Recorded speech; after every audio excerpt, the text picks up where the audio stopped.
അപ്പൊ നമുക്ക് തുടങ്ങാം. ഇന്ന് നമ്മൾ ആദ്യത്തെ ഈ ഒരു 6 മാസത്തെ കോഴ്സ് നടക്കുമ്പോൾ ആദ്യത്തെ 1-2 സെഷൻസ് എല്ലാ സൈക്കിളിലും ഒരു ബേസിക് ആയിട്ടുള്ള ഓറിയന്റേഷനും അതോടൊപ്പം തന്നെ തൊട്ട് മുൻപ് നടന്ന ഒരു പരീക്ഷയുടെ ചോദ്യ പേപ്പറിനെ പരിചയപ്പെടലുമാണ്. ആ കാര്യങ്ങളായിരിക്കും ഇന്നിപ്പോ വെനസ്ഡേയും നെക്സ്റ്റ് ഈ വരുന്ന ഫ്രൈഡേയുമായിട്ട് നടക്കുക. മൺഡേ മുതൽ നമ്മൾ സിലബസ് അനുസരിച്ചുള്ള ടോപ്പിക്കുകൾ ഡിസ്കസ് ചെയ്ത് തുടങ്ങുകയും ചെയ്യും.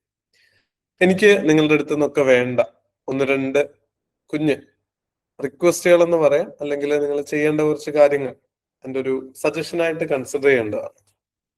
ഒന്നാമത്തെ കാര്യമാണ് ക്ലാസ്സുകൾ റെഗുലർ ആയിട്ട് അറ്റൻഡ് ചെയ്യുക എന്നുള്ളത്. ആരൊക്കെ അതിന് വില്ലിംഗ് ആയിട്ടുള്ള ഒരു തംസപ്പ് തന്നെ. ഞാൻ പറയുന്നില്ല 100% ക്ലാസ് ഒന്നും അറ്റൻഡ് ചെയ്യണമെന്ന്, ഒരു 90% ഒക്കെ പോസിബിൾ അല്ലേ, അല്ലെങ്കിൽ ഒരു 80% അബവ് 80% ഒരു ബെഞ്ച് മാർക്കായിട്ട് വെക്കുക. അത്രയും ക്ലാസ് എങ്കിലും നമ്മൾ അറ്റൻഡ് ചെയ്യുമെന്ന് തീരുമാനിക്കുക. നിങ്ങൾ എനിക്ക് തരേണ്ട അഷുറൻസ് അല്ലെങ്കിൽ എന്റെ റിക്വസ്റ്റ് ആണെന്ന് പറഞ്ഞു കഴിഞ്ഞാൽ അത് എനിക്കായിട്ടല്ല, നിങ്ങളോട് തന്നെ ഒരു കമ്മിറ്റ്മെന്റ് വെച്ചാൽ മതി. അതല്ലേ ഏറ്റവും സൂപ്പർ ആയിട്ടുള്ള കാര്യം. വേറൊരാളെ ബോധ്യപ്പെടുത്തുന്നതിനേക്കാളും നമുക്ക് തന്നെ അറിയാലോ, നമ്മൾ സെൽഫ് അവെയർ ആയിട്ടുള്ള ആളുകളാണ്, മുതിർന്ന വ്യക്തികളാണ്. എന്തായാലും വോട്ടവകാശമൊക്കെ ഉള്ള, സ്വയം തീരുമാനമൊക്കെ എടുക്കാൻ കഴിവുള്ള 10-21 വയസ്സിന് മുകളിലുള്ള ആൾക്കാരാ എന്റെ മുന്നിലുള്ള എല്ലാവരും എന്ന് എനിക്കറിയാം. അപ്പൊ ഒന്നാമത്തെ കമ്മിറ്റ്മെന്റ് അതാണ്. രണ്ടാമത്തെ കമ്മിറ്റ്മെന്റ്, ഒരു ക്ലാസ്സിനായിട്ട് വരുമ്പോൾ അതിന് പ്രിപ്പയർഡ് ആയിട്ടേ വരുള്ളൂ എന്നൊരു തീരുമാനം എടുക്കുക. എന്താ ഈ പ്രിപ്പറേഷൻ? കുളിച്ച് ഭംഗിയായിട്ട് ഒരുങ്ങി ഇത്തിരി സ്പ്രേ ഒക്കെ അടിച്ച് വരണം എന്നാണോ? ഒരു കുഞ്ഞു ചളിയായിരുന്നു, എന്നാലും കുഴപ്പമില്ല. നിങ്ങള് പഠിക്കാനുള്ള അന്ന് ഏത് ടോപ്പിക്കാണ് എടുക്കുന്നത് നമുക്ക് മുൻകൂട്ടി അറിയാൻ പറ്റും, ഇല്ലേ? ഇപ്പോ ഒന്നാമത്തെ യൂണിറ്റിലെ ആദ്യത്തെ ടോപ്പിക്കാണ് മൺഡേ വരുന്നതെങ്കിൽ നിങ്ങൾക്ക് റെക്കോർഡഡ് ആയിട്ടുള്ള സെഷൻസിന്റെ ആക്സസ് ഉണ്ട്, നോട്ടുകളുടെ ആക്സസ് ഉണ്ട്, സെഗ്രിഗേറ്റഡ് ആയിട്ട് ആ സബ് ടോപ്പിക്കിൽ നിന്നൊക്കെ ചോദിച്ച ചോദ്യങ്ങളുടെ ആക്സസ് ഉണ്ട്. ഇതൊക്കെ ഒന്ന് നോക്കിയിട്ട് വരണം. അതുകൊണ്ട് എന്താ ഗുണം? നിങ്ങൾ തന്നെ പറഞ്ഞേ, നിങ്ങൾ അധ്യാപകരൊക്കെ ആവാൻ പോകുന്ന ആൾക്കാരാ, PG വരെയൊക്കെ സ്വയം പഠിച്ചിട്ടുള്ളവരാ. അതുകൊണ്ട് എന്തെങ്കിലും പ്രയോജനം ഉണ്ടാവും എന്ന് തോന്നുന്നുണ്ടോ? What do you think? നിങ്ങൾക്ക് എന്ത് തോന്നുന്നു? ഈ പഠിക്കാൻ പോകുന്ന കാര്യത്തെ പറ്റി ഒരു ഗ്രാസ്പ് കിട്ടും, പറയുന്ന കാര്യങ്ങൾ പെട്ടെന്ന് മനസ്സിലേക്ക് വരും, നമുക്ക് എന്തെങ്കിലുമൊക്കെ താമ്പുള്ള ഡൗട്ടുകൾ ചോദിക്കാൻ പറ്റും. തയ്യാറെടുപ്പില്ലാതെ നമ്മൾ വന്നു കഴിഞ്ഞാൽ ആ ക്ലാസ്സിൽ നിന്ന് നിങ്ങൾക്ക് അബ്സോർവ് ചെയ്യാൻ പറ്റുന്നത് വളരെ കുറവായിരിക്കും. നിങ്ങളുടെ ആ ഡൗട്ട് ചോദിക്കാനുള്ള അവസരം നഷ്ടമായി പോവും. പിടികിട്ടിയോ? അതുപോലെ നിങ്ങൾ എക്സ്പേർട്ട് ആവാനും ഈ ഒരു ക്രൗഡിൽ നിന്ന് ഡിഫറൻഷിയേറ്റ് ചെയ്യപ്പെടണം. നിങ്ങൾക്ക് അറിയാമല്ലോ, ടോപ്പ് 1% താഴെ ആളുകൾക്ക് JRF കിട്ടും. അപ്പൊ ഈ ക്ലാസ് അറ്റൻഡ് ചെയ്യുന്നത് കൊണ്ട് നിങ്ങളുടെ വിജയിക്കാനുള്ള ഒരു പ്രോബബിലിറ്റി 400-500% കൂടും. എങ്കിലും ഇതിലും മെച്ചപ്പെടാൻ, ബെറ്റർ ആവാൻ നിങ്ങൾ എന്ത് ചെയ്യണം? നിങ്ങളുടേതായ എഫേർട്ട് എന്നുള്ള ഒരു സാധനം മാറ്റിവെക്കരുത്. ബ്ലൈൻഡ് ആയിട്ട് I+ന്റെ ക്ലാസ്സിൽ വന്നു അതുകൊണ്ട് JRF, അതുകൊണ്ട് നെറ്റ് എന്ന് ചിന്തിക്കരുത്. ക്ലാസ്സുകൾ നിങ്ങളെ സ്ട്രക്ചേർഡ് ആയിട്ട് പഠിക്കാനും എന്ത് പഠിക്കണമെന്ന് പറയാനും അതിനേക്കാൾ ഉപരി എന്ത് പഠിക്കരുത് എന്ന് പറയാനും ഒക്കെ മനസ്സിലാക്കാനും ഒക്കെ ഹെൽപ്പ് ചെയ്യും. അതിൽ നിങ്ങളുടെ 100%, പറ്റുവാണെങ്കിൽ ഒരു 101% ആത്മാർത്ഥമായിട്ടുള്ള എഫേർട്ട് കൂടെ വേണം. എഗ്രീഡ്? സമ്മതിച്ചൊരു തംസപ്പ് തന്നെ. വേണ്ടുന്നതെല്ലാം, വേണ്ടുന്നതിനേക്കാൾ ഇത്തിരി കൂടുതലും ഇവിടുന്ന് തരും, പക്ഷെ അത് എടുക്കാൻ നിങ്ങൾ വില്ലിങ് ആവണം. കേട്ടോ? നിങ്ങളുടെ മെത്തഡോളജി ഏത് രീതിയിലാണ് നിങ്ങൾ പഠിക്കുന്നതെങ്കിലും അതിനൊക്കെ ചേരുന്ന രീതിയിൽ, കേട്ടിട്ടാണേലും കണ്ടിട്ടാണേലും ചെയ്ത് പഠിക്കുന്നവരാണെങ്കിലും ഒക്കെ അതിനൊക്കെ സ്യൂട്ടബിൾ ആയിട്ടുള്ള മെറ്റീരിയൽസ് നമ്മൾ പ്രൊവൈഡ് ചെയ്യുന്നുണ്ട്. ലൈവ് ക്ലാസ്സുകളുണ്ട്, റെക്കോർഡഡ് സെഷൻസ് ഉണ്ട്, നോട്ട്സ് ഉണ്ട്, ടെസ്റ്റുകളുണ്ട്. ടെസ്റ്റ് ഒന്നും നിങ്ങൾ 6 മാസം തുടർച്ചയായിട്ടിരുന്ന് എടുത്താൽ പോലും തീരാത്ത അത്രയും ചോദ്യങ്ങളുണ്ട് വിത്ത് ഡീറ്റെയിൽഡ് എക്സ്പ്ലനേഷൻ. അപ്പൊ അതുകൊണ്ട് നേരത്തെ തുടങ്ങിക്കോണം. PYQവും പഠനവും ഹാൻഡ് ഇൻ ഹാൻഡ് പോകണം. നമ്മുടെ ക്ലാസ്സുകളും അങ്ങനെ തന്നെ ആയിരിക്കും. തിയറി മാത്രം പഠിച്ചു പോവല്ല, അല്ലെങ്കിൽ സിലബസ് കവർ ചെയ്യാതെ PYQ മാത്രം നോക്കി പോവല്ല. രണ്ടിന്റെ ഒരു ബാലൻസ്ഡ് ആയിട്ട് പഠനം എങ്ങനെ കൊണ്ടുപോകാന്നൊക്കെ നമ്മൾ പറഞ്ഞു. അപ്പോൾ എൻ്റെ ഈ 2 റിക്വസ്റ്റുകളേ ഉള്ളൂ. റെഗുലർ ആയിട്ട് നിങ്ങൾ ക്ലാസ്സിൽ വരിക, 2 പ്രിപ്പയർഡ് ആയിട്ട് ക്ലാസ്സിൽ വരിക.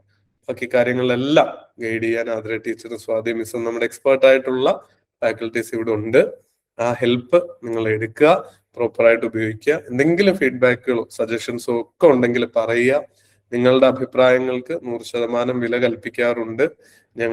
ഞങ്ങൾ ഇംപ്രൂവ് ചെയ്യാനും ഈ ഫീൽഡിൽ ഇങ്ങനെ നിലനിൽക്കുന്നതിന്റെയും കാര്യം നിങ്ങളുടെ അഭിപ്രായങ്ങൾ കേട്ട് അതനുസരിച്ച് മെച്ചപ്പെട്ട ക്ലാസ്സുകൾ തരികയും മെച്ചപ്പെട്ട കാര്യങ്ങൾ ചെയ്യുകയും ചെയ്യുന്നതുകൊണ്ടാണെന്നാണ് ഞാൻ വിശ്വസിക്കുന്നത്. അപ്പോൾ നമ്മുടെ കൂടെയുള്ള എല്ലാ അധ്യാപകരും അത് തന്നെയാ ചെയ്യുന്നത്.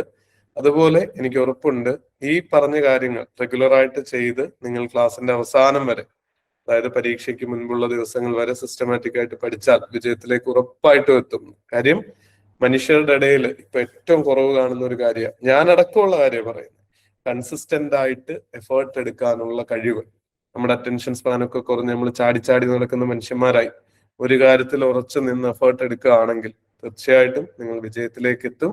അതിനൊരു പാതി മനസ്സ് വേണ്ട, ഉറച്ച മനസ്സോടെ, ഒരേ മനസ്സോടെ നിങ്ങൾ വിജയിക്കും എന്നുള്ള എക്സ്പെക്ടേഷനോടുകൂടി ഉറച്ച വിശ്വാസത്തോടെ തുടങ്ങുക, കണ്ടിന്യൂ ചെയ്യുക.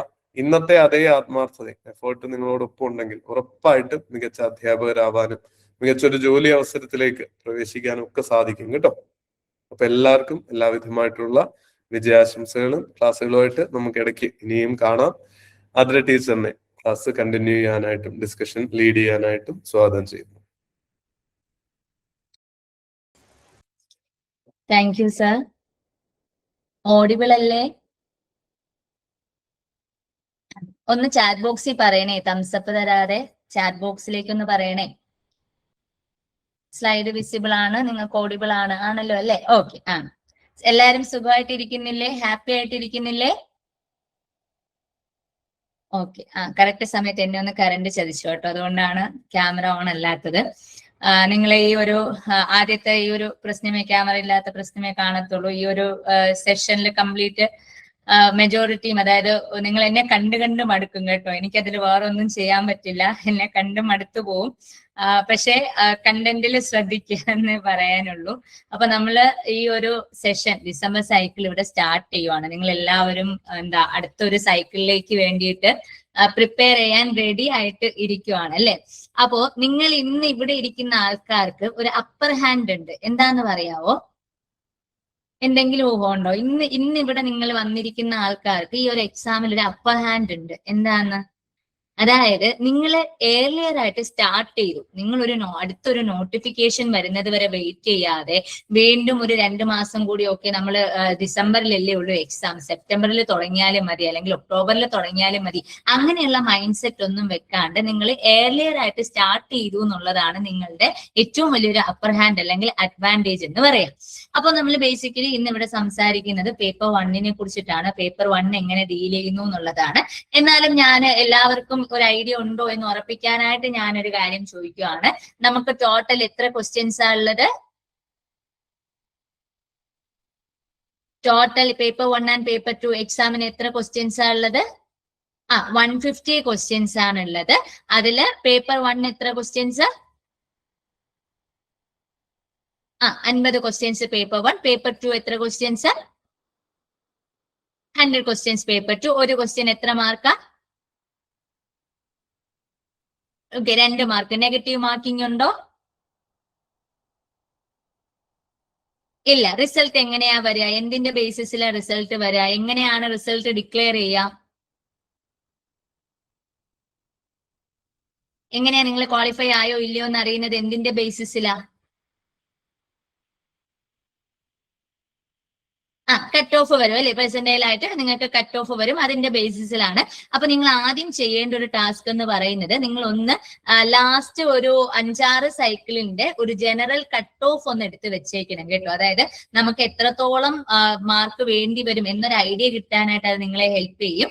അപ്പോ ജനറലിന്റെ നമ്മുടെ JRF കട്ട് ഓഫും നെറ്റിന്റെ കട്ട് ഓഫും PhD കട്ട് ഓഫും, അങ്ങനെ ആ 3 കട്ട് ഓഫും ഒന്ന് നിങ്ങളുടെ പഠിക്കാൻ തുടങ്ങുന്ന ആ ബുക്കിന്റെ മുകളിൽ ഒന്ന് എടുത്ത് വെച്ചേക്കുക. അതൊരു 4-5 സൈക്കിൾ എടുക്കണം കേട്ടോ. എന്നാലേ നിങ്ങൾക്ക് അതിന്റെ ഒരു ട്രെൻഡ് മനസ്സിലാവത്തുള്ളൂ. കട്ട് ഓഫ് കൂടുവാണോ നിങ്ങളുടെ സബ്ജക്ട് മാത്രം കേട്ടോ. എല്ലാ സബ്ജക്റ്റും ഒന്നും നിങ്ങൾ എടുക്കണ്ട. നമ്മൾ പഠിക്കുന്ന സബ്ജക്ട് ഏതാണോ ആ സബ്ജക്റ്റിന്റെ പ്രീവിയസ് ഇയർ കട്ട് ഓഫ് നിങ്ങൾ പഠിക്കുന്ന ബുക്കിന്റെ തുടക്കത്തിൽ ഒന്ന് എടുത്ത് വെച്ചേക്കാം. അതുപോലെ നിങ്ങൾ ചെയ്യേണ്ട ഒരു കാര്യം, ഇതെന്തിനാ നിങ്ങൾ സ്റ്റാർട്ട് ചെയ്തത്, അതല്ലെങ്കിൽ നിങ്ങൾ ഈ ഒരു എക്സാം ക്ലിയർ ചെയ്ത് കഴിഞ്ഞ് നിങ്ങളുടെ വിഷൻ എന്താണ്, നിങ്ങളുടെ ലൈഫ് എങ്ങനെയാണ് മാറാൻ പോകുന്നത്, അല്ലെങ്കിൽ നിങ്ങൾ ഇത് ക്ലിയർ ചെയ്തതിന് ശേഷമുള്ള നിങ്ങളെ നിങ്ങൾ എങ്ങനെ നോക്കി നോക്കിക്കാണുന്നു എന്നൊരു ചെറിയൊരു നോട്ടും കൂടി എഴുതി വെക്കണം കേട്ടോ. നമ്മൾ പഠിക്കുന്ന നോട്ടിൽ തന്നെ ഫ്രണ്ട് പേജിൽ എഴുതുക. എന്നിട്ട് അത് നിങ്ങളൊന്ന് സ്റ്റക്ക് ആകുമ്പോഴോ അല്ലെങ്കിൽ ഇടയ്ക്കിടയ്ക്ക് ഒന്ന് ഡീമോട്ടിവേറ്റഡ് ആകുമ്പോഴോ അങ്ങനെയൊക്കെ ഉള്ള സമയത്ത് അതൊന്ന് എടുത്ത് വായിച്ചു നോക്കുക. അങ്ങനെ വായിക്കുന്ന സമയത്ത് നിങ്ങൾക്ക് ഒരു പേർപ്പസ് കിട്ടും. അതായത് നിങ്ങൾ അത് പർപ്പസ് ആണ് എഴുതി വെക്കുന്നത്. വൈ യു സ്റ്റാർട്ടഡ്, നിങ്ങൾ എന്തുകൊണ്ട് ഗിവ് അപ്പ് ചെയ്യാൻ പാടില്ല എന്നൊരു പോയിന്റ്, നിങ്ങളുടെ തന്നെ മനസ്സ് നിങ്ങളോട് പറഞ്ഞ പോയിന്റ് നിങ്ങൾക്ക് തന്നെ കിട്ടും. അതും ചെയ്യത്തില്ലേ? ഉറപ്പല്ലേ? ചെയ്യില്ലേ? Okay, so let us make it together. ഇത് കാണുമ്പോൾ ശരിക്കും എനിക്ക് ഡോറ ബുജിയിലെ പാട്ടാണ് ഓർമ്മ വരുന്നത്. ഏതാ പാട്ട്? ഇതേപോലെ വരുന്നൊരു പാട്ടുണ്ടല്ലോ ഡോറ ബുജിയില്, വരൂ കൂട്ടുകാരെ എന്നൊക്കെ പറഞ്ഞിട്ട്. ഡോറ ബുജി ഒന്നും കാണില്ലേ പിള്ളേരെ? നെറ്റിന് പഠിക്കാന്ന് പറഞ്ഞിട്ട്. Okay, fine. സോ പേപ്പർ 1, നമുക്ക് പേപ്പർ 1 അറിയാന്നുള്ള ബേസിക് ആയിട്ടുള്ള കാര്യം ഞാൻ എപ്പോഴും പറയുന്നതാണ്. പേപ്പർ 1 ഒരു ഈസി പേപ്പർ അല്ല. നമുക്ക് വെറുതെ പോയി ലാസ്റ്റ് മിനിറ്റ് ഒരു പ്രിപ്പറേഷൻ നടത്തി അല്ലെങ്കിൽ ലാസ്റ്റ് മിനിറ്റ് അവിടുന്നും ഇവിടുന്നും ഒക്കെ എന്തെങ്കിലുമൊക്കെ വായിച്ചു പോയി എഴുതാൻ പറ്റുന്ന ഒരു എക്സാം അല്ല, അല്ലെങ്കിൽ ഒരു പേപ്പർ അല്ല പേപ്പർ 1 എന്ന് പറയാം. അപ്പൊ പേപ്പർ 1 എന്ന് പറയുമ്പോൾ, അല്ലെങ്കിൽ എല്ലാവരും ജനറൽ പേപ്പർ എന്നുള്ള രീതിയിലാണ് ഇതിനെ കാണുന്നത്. അപ്പൊ പലരും അത് മനസ്സിലാക്കി വെക്കുന്നത് ഇതൊരു ജനറൽ നോളജ് ബേസ് ചെയ്തിട്ടുള്ള ഒരു പേപ്പർ ആണെന്നാണ്. അങ്ങനെയല്ല. നമുക്ക് എന്താ PSC ഒക്കെ വരുന്ന പോലെ ഹിസ്റ്ററി, ജോഗ്രഫി, അങ്ങനെയുള്ള ജനറൽ കറന്റ് അഫയേഴ്സ് അങ്ങനെയുള്ള കാര്യങ്ങളൊന്നുമല്ല നമ്മൾ ഇതിനകത്ത് പഠിക്കുക. നമുക്ക് ഫിക്സ്ഡ് ആയിട്ടൊരു സിലബസ് ഉണ്ട്. ആ സിലബസിനകത്ത് 10 യൂണിറ്റ്സ് ഉണ്ട്. അപ്പൊ അത് ബേസ് ചെയ്തിട്ടായിരിക്കും നമ്മൾ പഠിച്ചു പോവുക. അപ്പൊ എന്തുകൊണ്ട് പേപ്പർ 1 ഇമ്പോർട്ടന്റ് ആണെന്നുള്ളത് ഞാൻ എല്ലായ്പ്പോഴും ഒരു ചെറിയ ഒരു കണക്കിലൂടെ പറയുന്നത് കേട്ടോ. അതിപ്പോ ആ ഒരു കണക്ക് പറയുമ്പോൾ തന്നെ നിങ്ങൾക്ക് ഏകദേശ ധാരണ കിട്ടേണ്ടതാ. നമുക്ക് നിങ്ങൾ സപ്പോസ് നിങ്ങളുടെ സബ്ജക്റ്റിന്റെ നെറ്റിന്റെ കട്ട് ഓഫ് 180 ആണ് എന്ന് വിചാരിക്കുക. നിങ്ങൾ പേപ്പർ 1 ഒരു 35 ക്വസ്റ്റ്യൻ ശരിയാക്കി എന്ന് വിചാരിക്കുക. 35 ക്വസ്റ്റ്യൻ ശരിയാക്കി എന്ന് പറഞ്ഞു കഴിഞ്ഞാൽ നിങ്ങൾക്കൊരു 70 മാർക്ക് പേപ്പർ 1 കിട്ടിയെന്ന് വെക്കാം. അങ്ങനെയാണെങ്കിൽ ഈ 180 മാർക്ക് എത്താൻ നിങ്ങൾക്ക് എത്ര മാർക്ക് വേണം പേപ്പർ 2-ന്? മൾട്ടിപ്ലൈഡ് ബൈ 2 പറഞ്ഞാൽ മതി. 200-ന് എത്ര മാർക്ക് വേണം? ഈ 180-ലേക്ക് എത്താൻ നിങ്ങൾക്ക് എത്ര മാർക്ക് വേണം? 200-ന് 70 നിങ്ങൾക്ക് ആൾറെഡി ഉണ്ട്. ഇനി എത്ര മാർക്ക് കൂടി ഉണ്ടെങ്കിൽ 180 ആവും? അതെ, 110 മാർക്ക് കൂടി ഉണ്ടെങ്കിൽ നിങ്ങൾക്ക് എത്ര കിട്ടും? 180 കട്ട് ഓഫിലേക്ക് കയറും. ഇനി സപ്പോസ് നിങ്ങൾക്ക് ഇതിനകത്ത് നിങ്ങൾക്കൊരു 80 മാർക്ക് കിട്ടിയെന്ന് വെച്ചോ. പേപ്പർ 1 ഒരു 80 മാർക്ക് കിട്ടിയിട്ടുണ്ടെങ്കിൽ എത്ര മാർക്ക് വേണം 180 ആവാൻ? 100 മാർക്സ് മതി നിങ്ങൾക്ക് എന്തിലേക്ക് പോവാൻ? പേപ്പർ 2-ന്റെ. പേപ്പർ 2-ല് നിങ്ങൾക്ക് ഇനി 100 മാർക്സ് കട്ട് ഓഫ് കിട്ടിയാൽ മതി. ഇനി വെറുതെ ഒന്ന് ആലോചിച്ച് നോക്കിയേ, ഈ 70-ൽ താഴെയാണ് നിങ്ങൾക്ക് കിട്ടുന്നതെങ്കിൽ, 70-ൽ താഴെയാണ് പേപ്പർ 1-നെങ്കിൽ അതിന്റെ അർത്ഥം നിങ്ങൾ എന്ത് ചെയ്യേണ്ടി വരും? പേപ്പർ 2-ൽ നിങ്ങൾ എന്ത് ചെയ്യേണ്ടി വരും? മോർ ദാൻ 110 മാർക്ക് മേടിച്ചാലേ ഈ ഒരു കട്ട് ഓഫ് കിട്ടത്തുള്ളൂ. ഞാൻ പറയാൻ ഉദ്ദേശിക്കുന്ന കാര്യം നിങ്ങൾക്ക് മനസ്സിലായോ? നിങ്ങൾ പേപ്പർ 1-ൽ എത്രത്തോളം മാർക്ക് സേഫ് ചെയ്ത് സെക്യൂർ ചെയ്ത് വെക്കുന്നോ അത്രത്തോളം നിങ്ങൾക്ക് പേപ്പർ 2-ല് നമുക്ക് കുറച്ച് പേപ്പർ 2 മോഡറേറ്റ് ആണെങ്കിലും നമ്മൾ സേഫ് സ്കോറിൽ നിൽക്കും. അപ്പൊ പേപ്പർ 1-ന് നമ്മൾ 50 ക്വസ്റ്റ്യൻസാ പറയാ. ഈ 50 ക്വസ്റ്റ്യൻസിൽ നിങ്ങൾക്ക് ഒരു പേപ്പർ ഇപ്പൊ ഒരു മോഡറേറ്റ് ആണെങ്കിലും അല്ലെങ്കിൽ ഈസി ആണെങ്കിലും ഒരു ഇച്ചിരി ടഫ് ആണെങ്കിലും എങ്ങനെയാണെങ്കിലും ഒരു 35 to 45 ഷുവർ ഷോട്ട് നിങ്ങൾക്ക് വാങ്ങാൻ പറ്റും. അങ്ങനെയുള്ള ഒരു പേപ്പറാണ് പേപ്പർ 1 എന്ന് പറയാ. അപ്പൊ നിങ്ങൾ മാർക്ക് സേഫ് ചെയ്ത് വെക്കേണ്ട ഒരു ഏരിയയാണ് ശരിക്കും പേപ്പർ 1 എന്ന് പറയുന്നത്. കാരണം ഈ പേപ്പർ 1 ഇപ്പൊ ഞാൻ എപ്പോഴും പറയുന്നതാണ്, പല ആൾക്കാർക്കും ഒരു 1-2 മാർക്കിന് നെറ്റ് പോകുന്നു, JRF പോകുന്നു എന്നൊക്കെ പറയുന്നത് അവർക്ക് സബ്ജക്ട് അറിയാഞ്ഞിട്ടല്ല. സബ്ജക്റ്റിൽ നല്ല ഹോൾഡ് ഉണ്ടെങ്കിലും അവർ ഈ പേപ്പർ 1-ലായിരിക്കും മിസ്സാക്കുന്നത്. ഓക്കെ, സോ പേപ്പർ 1-ന്റെ ഇമ്പോർട്ടൻസ് ഇതിലും കൂടുതൽ വൃത്തിക്ക് പറഞ്ഞു തരാൻ പറ്റില്ല. നിങ്ങൾക്ക് ക്ലിയർ ആണോ എന്തുകൊണ്ട് പേപ്പർ 1 എന്നുള്ളത്? ക്ലിയർ ആണോ? ഓക്കെ, അതൊരു നിസ്സാരമായിട്ട് അല്ലെങ്കിൽ പിന്നെ ചെയ്യാം, എല്ലാം പേപ്പർ 2-ന് എല്ലാം ഞാൻ ആദ്യം പഠിച്ച് തീർന്നിട്ട് പേപ്പർ 2 ചെയ്യാം എന്ന് പറഞ്ഞ് ഒരിക്കലും നിൽക്കരുത്. നമ്മുടെ ക്ലാസ്സിനൊപ്പം തന്നെ പഠിച്ചു വരാന്നുള്ളതാണ് ചെയ്യേണ്ടത്. ഓക്കെ, ഏതൊരു എക്സാം ആണെങ്കിലും ഏത് എക്സാം നിങ്ങൾ എടുത്തു കഴിഞ്ഞാലും എന്ത് പഠിക്കണം എന്ന് നമ്മൾ എവിടുന്ന് അറിയാം? എങ്ങനെയാ അറിയാം?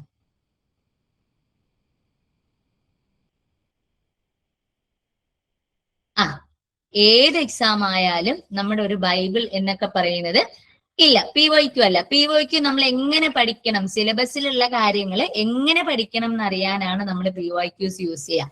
എന്ത് പഠിക്കണം, നമ്മൾ ആ ഒരു പെർട്ടിക്കുലർ എക്സാമിന് വേണ്ടിയിട്ട് എന്ത് പഠിക്കണം, എക്സാം എന്താണ് ഡിമാൻഡ് ചെയ്യുന്നത് എന്നറിയുന്നത് ആക്ച്വലി എന്തിൽ നിന്നാ, സിലബസിൽ നിന്നാ. അപ്പൊ ശരിക്കും നമുക്ക് പേപ്പർ 1ന്റെ സ്ട്രാറ്റജി എന്ന് പറഞ്ഞാൽ ഇത്രയേ ഉള്ളൂ. ഒന്ന്, സിലബസ് പഠിക്കുക, പ്രീവിയസ് ഇയർ ക്വസ്റ്റ്യൻസ് വർക്ക്ഔട്ട് ചെയ്യുക, റിവൈസ് ചെയ്യുക. ഇത് തന്നെയാണ്, ഇതാണ് മാസ്റ്റർ പ്ലാൻ എന്ന് പറയുന്നത്. നിങ്ങളുടെ ഈ ഒരു 4-5 മാസത്തെ മാസ്റ്റർ പ്ലാൻ എന്ന് പറയുന്നത് ഇതാണ്. അതിൽ സിലബസ് എന്താണ്, ഈ സിലബസിൽ എന്തൊക്കെയുണ്ട്, ഈ സിലബസ് വെച്ചിട്ട് നിങ്ങൾ എങ്ങനെയാ പഠിക്കേണ്ടത് എന്നുള്ള കാര്യങ്ങളൊക്കെയാണ് ഞാൻ ഇപ്പൊ ആദ്യം ഡിസ്കസ് ചെയ്യാനായിട്ട് പോകുന്നത്. സോ പേപ്പർ 1ല് എത്ര ക്വസ്റ്റ്യൻസ് ഉണ്ട്, സോറി എത്ര യൂണിറ്റ്സ് ഉണ്ട്, ഐഡിയ ഉണ്ടോ? ഓക്കെ, പേപ്പർ 1ല് നമുക്ക് 10 യൂണിറ്റ്സ് ആണ് ഉള്ളത്. അപ്പോ സിലബസിനകത്ത് നിങ്ങൾ ആദ്യം പേപ്പർ 1ന്റെ സിലബസ് എടുക്കുമ്പോൾ കാണുന്ന ഒരു പാരഗ്രാഫ് ആണ് ഇത്. അതായത് പേപ്പർ 1നകത്ത് നിങ്ങൾ നോക്കിയാൽ അറിയാം നിങ്ങൾക്ക് വരുന്ന ക്വസ്റ്റ്യൻസ് എങ്ങനെയാണ്. നമുക്ക് ടീച്ചിങ് ആപ്റ്റിറ്റ്യൂഡ് ഉണ്ട് യൂണിറ്റ്, റിസർച്ച് ആപ്റ്റിറ്റ്യൂഡ് ഉണ്ട്, കമ്മ്യൂണിക്കേഷൻ ഉണ്ട്, എൻവയോൺമെന്റ് ഉണ്ട്, ഹയർ എഡ്യൂക്കേഷൻ ഉണ്ട്. അപ്പൊ ശരിക്കും ഈ പേപ്പർ 1നകത്ത് ചോദിക്കുന്നത് ഇത്തരത്തിലുള്ള യൂണിറ്റ്സാ. അതായത് ബേസിക്കലി എന്താ അവിടെ ടെസ്റ്റ് ചെയ്യുന്നത്, നിങ്ങളുടെ ടീച്ചിങ് റിസർച്ച് ക്യാപ്പബിലിറ്റീസ് എന്തൊക്കെയാണ്. കാരണം നിങ്ങൾ ഈ എക്സാം ക്ലിയർ ചെയ്ത് പോയി കഴിയുമ്പോൾ നിങ്ങൾക്ക് അവിടെ കിട്ടുന്നത് എന്താ, assistant professorship, junior research fellowship, PhDയുടെ ക്വാളിഫിക്കേഷൻ എന്ന് പറഞ്ഞു കഴിഞ്ഞാൽ നിങ്ങളുടെ ടീച്ചിങ് റിസർച്ച് ക്യാപ്പബിലിറ്റീസ് ആണ് അവിടെ എന്ത് ചെയ്യുന്നത്, അനലൈസ് ചെയ്യുന്നത്. അതുപോലെ തന്നെ എന്താണ് നിങ്ങൾക്കൊരു ആർഗ്യുമെന്റ് അനലൈസ് ചെയ്യാൻ പറ്റുന്നുണ്ടോ, നിങ്ങളുടെ ഡിഡക്റ്റീവ് ഇൻഡക്റ്റീവ് റീസണിങ് എബിലിറ്റീസ്. അതുപോലെ തന്നെ എന്താണ് നിങ്ങളുടെ എൻവയോൺമെന്റുമായിട്ട് റിലേറ്റ് ചെയ്തിട്ട് നിങ്ങൾക്കുള്ള അവയർനെസ്. അതുപോലെ തന്നെ നമ്മുടെ ഹയർ എഡ്യൂക്കേഷൻ സിസ്റ്റം എങ്ങനെയാണ് വർക്ക് ചെയ്യുന്നത്.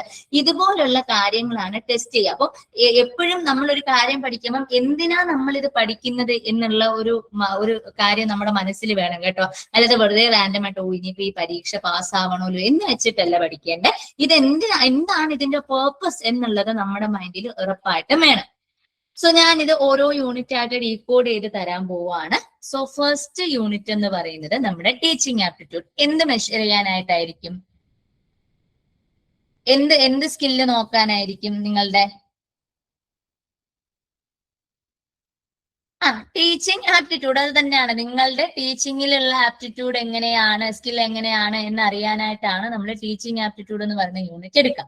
അപ്പൊ കമ്പാരിറ്റീവ്ലി ഒത്തിരിയധികം കാര്യങ്ങൾ ബാക്കിയുള്ള മൊഡ്യൂൾസിനെയൊക്കെ യൂണിറ്റുകളെയൊക്കെ അപേക്ഷിച്ച് ഒത്തിരിയധികം കാര്യങ്ങൾ പഠിക്കാനുള്ള ഒരു യൂണിറ്റ് എന്ന് പറയുന്നത് ടീച്ചിങ് ആപ്റ്റിറ്റ്യൂഡ് ആണ് കേട്ടോ. അപ്പോ ഈ ടീച്ചിങ് ആപ്റ്റിറ്റ്യൂഡിൽ ബേസിക്കലി വരുന്നത് എന്തൊക്കെയാ, ടീച്ചിങ്ങിന്റെ കോൺസെപ്റ്റ്, ഒബ്ജക്റ്റീവ്സ്, അതിന്റെ ക്യാരക്ടറിസ്റ്റിക്സ്, ലെവൽ ഓഫ് ടീച്ചിങ്, അതുപോലെ അഡോളസെന്റ് അഡൽട്ട് ലേണേഴ്സിന്റെ ക്യാരക്ടറിസ്റ്റിക്സ്, ദെൻ ടീച്ചിങ്ങിനെ അഫക്ട് ചെയ്യുന്ന ഫാക്ടേഴ്സ്, അതുപോലെ തന്നെ എന്താണ് ഹയർ ലേണിംഗിൽ വരുന്ന നമ്മുടെ methods of teaching, teacher centred methods, learner centred methods, then online offline methods of teaching, Swayam പ്രഭയൊക്കെ, അതുപോലെ തന്നെ traditional modern ICT based teaching support system, then evaluation systems, അതിൽ തന്നെ CBCS. ഇതൊക്കെയാണ് ബേസിക്കലി നിങ്ങൾക്ക് സിലബസിനകത്ത് പറഞ്ഞിട്ടുള്ള ഫസ്റ്റ് യൂണിറ്റിൽ നിന്ന് സിലബസിൽ നിന്ന് പറഞ്ഞിട്ടുള്ളത് ഇത്രയും കാര്യങ്ങളാണ്. ഇതില് ഞാൻ ഈ ഹൈലൈറ്റ് ചെയ്ത് വെച്ചിരിക്കുന്നത് നമ്മൾ 2018 മുതലുള്ള ക്വസ്റ്റ്യൻ പേപ്പർ അനലൈസ് ചെയ്ത് കഴിഞ്ഞാൽ ഏറ്റവും കൂടുതൽ തവണ ക്വസ്റ്റ്യൻസ് റിപ്പീറ്റ് ചെയ്തുകൊണ്ടിരിക്കുന്ന, ഇപ്പോഴും ക്വസ്റ്റ്യൻസ് റിപ്പീറ്റ് ചെയ്യുന്ന ഏരിയാസ് ആണ് ഈ പറഞ്ഞിരിക്കുന്നത് കേട്ടോ. പ്രത്യേകിച്ച് ഈ ലെവൽസ് ഓഫ് ടീച്ചിങ് എന്നൊക്കെ പറയുന്ന memory level, understanding level, reflective level എന്ന് പറഞ്ഞ് നമ്മൾ 3 ലെവൽസ് പഠിക്കും. ആ 3 ലെവൽസും റിപ്പീറ്റഡ് ആയിട്ട് ക്വസ്റ്റ്യൻസ് വരുന്ന ഒരു ഏരിയ ആണ്. അതുപോലെ തന്നെ ഈ ടീച്ചിങ് ലേണേഴ്സിന്റെ ടീച്ചിങ്ങിന്റെ ക്യാരക്ടറിസ്റ്റിക്സ്, അതുപോലെ ലേണറിന്റെ ക്യാരക്ടറിസ്റ്റിക്സ്, ഇതുപോലെയുള്ള ക്വസ്റ്റ്യൻസ് ഒക്കെ വരുന്നതും ഈ ഒരു യൂണിറ്റിൽ നിന്നാണ്. അതുപോലെ തന്നെ നിങ്ങൾക്ക് സ്വയംപ്രഭ, അതിൽ സ്വയംപ്രഭയുടെ ചാനൽസ് ചോദിക്കും. ഈ മൂക്സിലുമായിട്ട് ബേസ് ചെയ്തിട്ടുള്ള ക്വസ്റ്റ്യൻസ് ഉണ്ടായിരിക്കും. ടീച്ചർ സെന്റേർഡും ലേണർ സെന്റേർഡും മെത്തേഡ്സ് തമ്മിലുള്ള ഡിഫറൻസ്, അതുപോലെ ഒത്തിരി തവണ റിപ്പീറ്റ് ചെയ്തുകൊണ്ടിരിക്കുന്ന ഒരു ഏരിയ ആണ് ടൈപ്സ് ഓഫ് ഇവാലുവേഷൻ. നമുക്ക് പല ടൈപ്സ് ഓഫ് ഇവാലുവേഷൻസ് ഉണ്ട്. Placement evaluation, summative evaluation, diagnostic evaluation എന്നൊക്കെ പറഞ്ഞിട്ട് ഡിഫറെന്റ് ടൈപ്സ് ഓഫ് ഇവാലുവേഷൻ ഉണ്ട്. CBCS കുറിച്ചിട്ട് ക്വസ്റ്റ്യൻസ് വരാം. അപ്പോൾ ഈ ഏരിയാസ് ഒക്കെയാണ് തന്നെയാണ് ഏറ്റവും കൂടുതൽ റിപ്പീറ്റ് ചെയ്ത് കാണുന്നത്. ഇനി ടീച്ചിങ്ങിന്റെ ഒരു ക്വസ്റ്റ്യന്റെ പാറ്റേൺ എടുത്ത് നോക്കിക്കഴിഞ്ഞാൽ 3 ടൈപ്പായിട്ടാണ് ക്വസ്റ്റ്യൻ വരിക. അത് ടീച്ചിങ് എന്ന് മാത്രമല്ല, ഇതിൽ ഈ ഒരു സിലബസിലെ മെജോറിറ്റി യൂണിറ്റിലും ക്വസ്റ്റ്യൻസ് വരുന്നതെന്ന് പറഞ്ഞാല്, ഒന്ന് നിങ്ങൾ ഒന്നും പഠിച്ചില്ലെങ്കിലും എഴുതാൻ പറ്റും. അതിൽ ഈ ലോജിക്കൽ റീസണിങ് നിങ്ങൾ മാറ്റി വെച്ചേക്കുക, ആ ഒരു യൂണിറ്റ് മാറ്റി വെക്കുക. ബാക്കിയുള്ള മെജോറിറ്റി യൂണിറ്റ്, ഇപ്പൊ ടീച്ചിങ് ആവട്ടെ, റിസർച്ച് ആവട്ടെ, കമ്മ്യൂണിക്കേഷൻ ആവട്ടെ, അങ്ങനെ ICT ആവട്ടെ, ഏതൊരു യൂണിറ്റ് എടുത്തു കഴിഞ്ഞാലും നിങ്ങൾക്ക് ഒന്നും പഠിച്ചില്ലെങ്കിലും നിങ്ങൾക്ക് ആൻസർ ചെയ്യാൻ പറ്റും. അതായത് ഇപ്പം ബേസിക് ആയിട്ടുള്ള ചില ക്വസ്റ്റ്യൻസ് കാണുന്ന ഏരിയാസ് ഉണ്ട്. ലൈക്ക് നിങ്ങൾ ഒരു ലേണറിന്റെ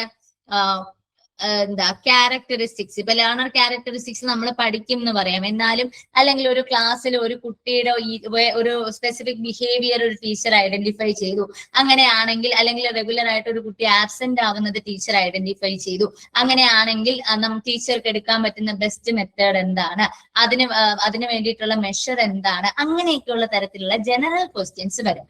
ഇനി സെക്കൻഡ് ടൈപ്പ് ഓഫ് ക്വസ്റ്റ്യൻസ് എന്ന് പറയുന്നത് നിങ്ങൾ പഠിച്ചാൽ മാത്രമേ നിങ്ങൾക്ക് എഴുതാൻ പറ്റത്തുള്ളൂ. ഇപ്പം നിങ്ങൾക്ക് ഡൊമൈൻസ് ഓഫ് ലേണിംഗിൽ നിന്ന് ക്വസ്റ്റ്യൻ വരും, അല്ലെങ്കിൽ ലെവൽസ് ഓഫ് ടീച്ചിങ്ങിൽ നിന്ന് ക്വസ്റ്റ്യൻ വരും. അതൊക്കെ നിങ്ങൾക്ക് പഠിച്ചാൽ മാത്രമേ എഴുതാൻ പറ്റത്തുള്ളൂ. ഇനി ചില ക്വസ്റ്റ്യൻസ് എന്ന് പറയുന്നത് ആദ്യമായിട്ട് ആ ഒരു സൈക്കിളിൽ ഇൻട്രൊഡ്യൂസ് ചെയ്യുന്ന ടൈപ്പ് ഓഫ് ക്വസ്റ്റ്യൻസ് ആണ്. അത് നമുക്ക് ക്വസ്റ്റ്യനിൽ നിന്നുള്ള ഹിന്റ് വെച്ചിട്ട് നമുക്ക് ചെയ്യാൻ പറ്റും. അല്ലാന്നുണ്ടെങ്കിൽ നമുക്ക് അതിനകത്ത് ഒന്നും ചെയ്യാനില്ല. ഏറ്റവും പുതിയൊരു കോൺസെപ്റ്റ് ആണ്. നിങ്ങൾ PYQ ചെയ്തിട്ടും അതിനെക്കുറിച്ച് നിങ്ങൾക്ക് അറിവില്ല, നിങ്ങൾക്ക് സിലബസിൽ നിന്നും നിങ്ങൾ അത് പഠിച്ചിട്ടില്ല എന്നുണ്ടെങ്കിലും നമുക്കറിയാം നെഗറ്റീവ് മാർക്കിംഗ് ഇല്ലാത്തത് കൊണ്ട് നിങ്ങൾ എന്ത് ചെയ്യുക, നിങ്ങളുടേതായിട്ട് ഒരു ആൻസർ കൊടുത്തിട്ട് വരിക എന്നൊരു ഓപ്ഷനേ അതിനകത്തുള്ളൂ. ഇനി ഇത് ഇത്രയും സിലബസിൽ പറഞ്ഞിട്ടുള്ള ടീച്ചിങ് ആപ്റ്റിറ്റ്യൂഡിന്റെ കോണ്ടന്റ്സ് എന്തൊക്കെയാണ് നമ്മൾ പഠിക്കേണ്ടതെന്ന്. പക്ഷെ ഇതിനപ്പുറത്തേക്ക് നിങ്ങൾ ക്വസ്റ്റ്യൻസ് വരുന്നത് കണ്ടിട്ടുണ്ടോ ടീച്ചിങ്ങില്? നിങ്ങൾ ചാറ്റ് ബോക്സിൽ പറയണേ. ഞാൻ ഈ പറഞ്ഞതൊന്നുമല്ലാതെ ടീച്ചിങ്ങിൽ ക്വസ്റ്റ്യൻസ് വരുന്നത് കണ്ടിട്ടുണ്ടോ എഴുതിയിട്ടുള്ള ആൾക്കാരെ?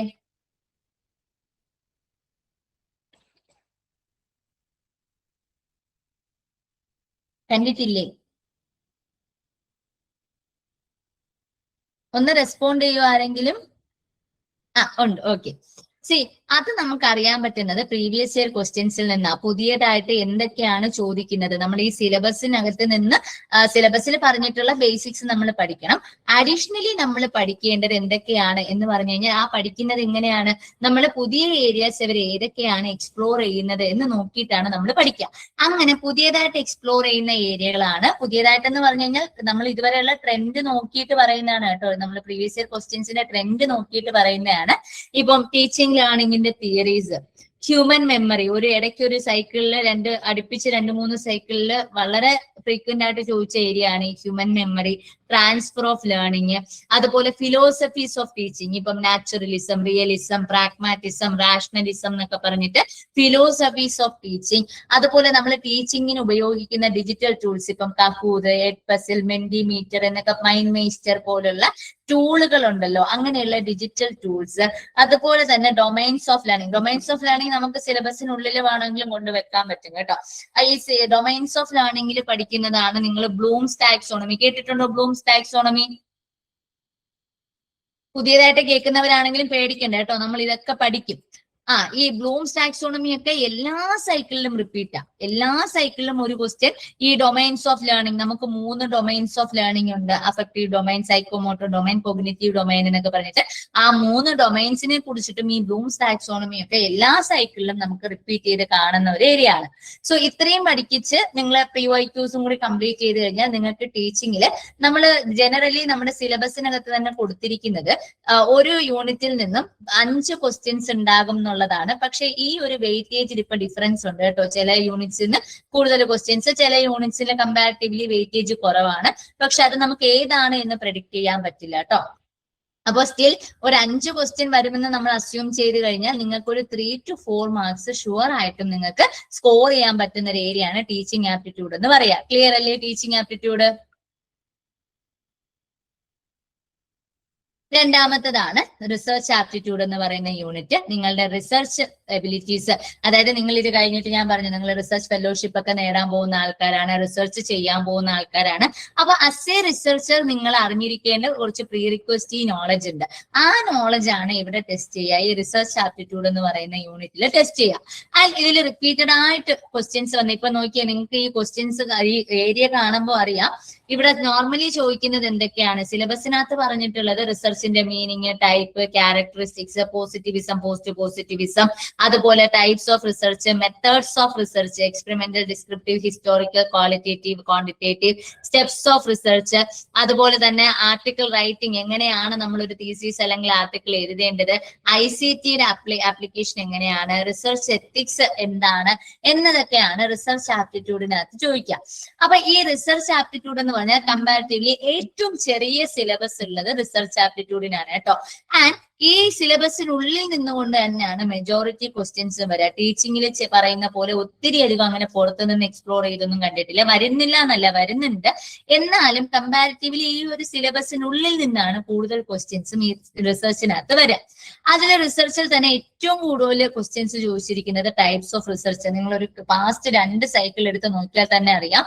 ഏറ്റവും കൂടുതൽ ക്വസ്റ്റ്യൻ നമ്മുടെ പ്യുവർ റിസർച്ച്, അതുപോലെ applied research, action research, experimental research, ex post factor research, exploratory research, അങ്ങനെ എല്ലാ ടൈപ്പ് ഓഫ് റിസർച്ചിനെ കുറിച്ചിട്ടും ക്വസ്റ്റ്യൻ വന്നിട്ടുണ്ട്. റിപ്പീറ്റഡ് ആയിട്ട് ചോദിക്കുന്ന ഒരു ഏരിയ ആണ്. അതുപോലെയാണ് qualitative, quantitative methods of research. അതില്ലാതെ ഒരു ക്വസ്റ്റ്യൻ പേപ്പർ ഒക്കെ കാണുന്ന വളരെ റെയർ ആണ്, ഉറപ്പായിട്ടും ചോദിക്കുന്ന ഒരു ഏരിയ ആണ്. ദെൻ പിന്നെ ഇതിനകത്ത് നിങ്ങൾക്ക് ഈ സ്റ്റെപ്സ് ഓഫ് റിസർച്ച് എന്ന് പറയുന്നത് ചെറിയ ഒരു ഇതായിട്ടാണ് ഇട്ടിരിക്കുന്നതെങ്കിലും അതിനകത്ത് ഒത്തിരി കാര്യങ്ങളുണ്ട് കേട്ടോ.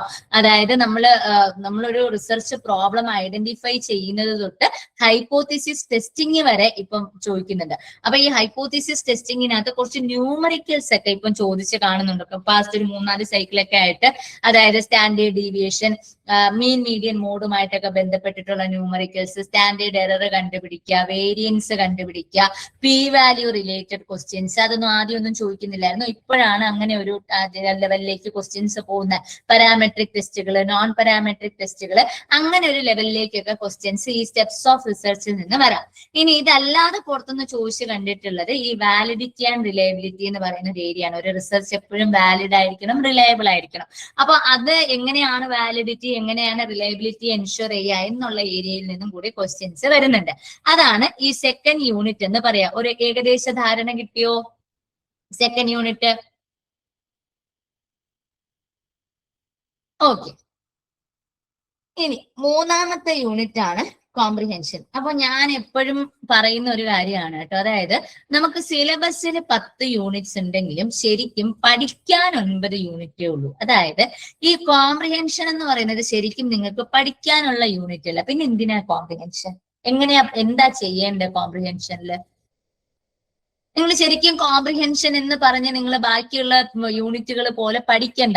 പ്രാക്ടീസ് ചെയ്യുക എന്നുള്ളതാണ്.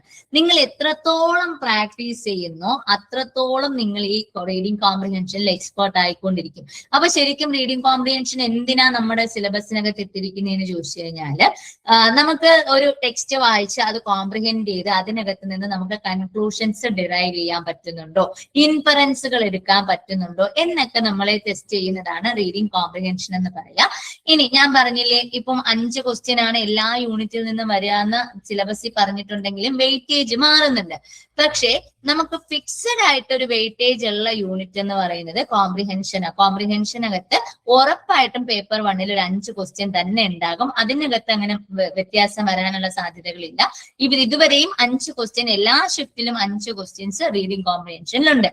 ഇനി ഇവിടെ നിങ്ങൾ ഇത് പ്രാക്ടീസ് ചെയ്യേണ്ട അടുത്തൊരു ഇമ്പോർട്ടൻസ് എന്ന് പറയുന്നത് നിങ്ങളുടെ സബ്ജക്ട് പേപ്പർ 2-നകത്ത് നിങ്ങൾ കണ്ടിട്ടില്ലേ, നിങ്ങൾക്ക് ഒരു 2 റീഡിംഗ് കോംപ്രിഹെൻഷൻ ക്വസ്റ്റ്യൻസ് വരും. അതായത് 2 set reading comprehension. 2 set reading comprehension എന്ന് പറഞ്ഞാൽ രണ്ടും കൂടി എത്ര ക്വസ്റ്റ്യൻസ് വരും? 10 ക്വസ്റ്റ്യൻസ് 20 മാർക്ക് ഇല്ലേ? പേപ്പർ 1ല് 5 ക്വസ്റ്റ്യൻ 10 മാർക്ക്. അതായത് മൊത്തം നിങ്ങളുടെ മാർക്കിന്റെ 30 മാർക്ക് നിങ്ങൾക്ക് സേവ് ചെയ്യാൻ പറ്റുന്ന ഏരിയ ആണ് കോംപ്രിഹെൻഷൻ. നിങ്ങൾക്ക് അതിന്റെ ഒരു ഇമ്പോർട്ടൻസ് മനസ്സിലാവുന്നുണ്ടോ? ഞാൻ പറയുന്നതിന്റെ സീരിയസ്നെസ് മനസ്സിലാവുന്നുണ്ടോ? അതുകൊണ്ട് ഈ കോംപ്രിഹെൻഷൻ അല്ലേ, എനിക്ക് ഇംഗ്ലീഷ് വായിക്കാൻ അറിയാമല്ലോ, അതുകൊണ്ട് ഞാൻ നേരെ പോയി ഇരുന്ന് അവിടെ ചെന്നിരുന്ന് എഴുതിയാലും എനിക്ക് കിട്ടും എന്ന് പറയുന്നത് വളരെ മണ്ടത്തരമാണ്. നിങ്ങൾ പഠിച്ചു തുടങ്ങുന്ന ആ ദിവസം മുതൽ നിങ്ങൾ എന്ത് ചെയ്യുക, ഓരോ റീഡിംഗ് കോംപ്രിഹെൻഷൻ വെച്ച് പ്രാക്ടീസ് ചെയ്തുകൊണ്ടേയിരിക്കുക. നിങ്ങൾക്ക് ക്വസ്റ്റ്യൻ കിട്ടാനൊന്നും ഒരു ബുദ്ധിമുട്ടും ഇല്ല. റീഡിംഗ് കോംപ്രിഹെൻഷൻ എത്രത്തോളം നമ്മുടെ ആപ്പിനകത്ത് തന്നെ നമ്മുടെ കംപ്ലീറ്റ് കോഴ്സിനകത്ത് പ്രാക്ടീസ് സെഷൻസ് ഉണ്ട്, JRF-നകത്ത് പ്രാക്ടീസ് സെറ്റുകളുണ്ട്.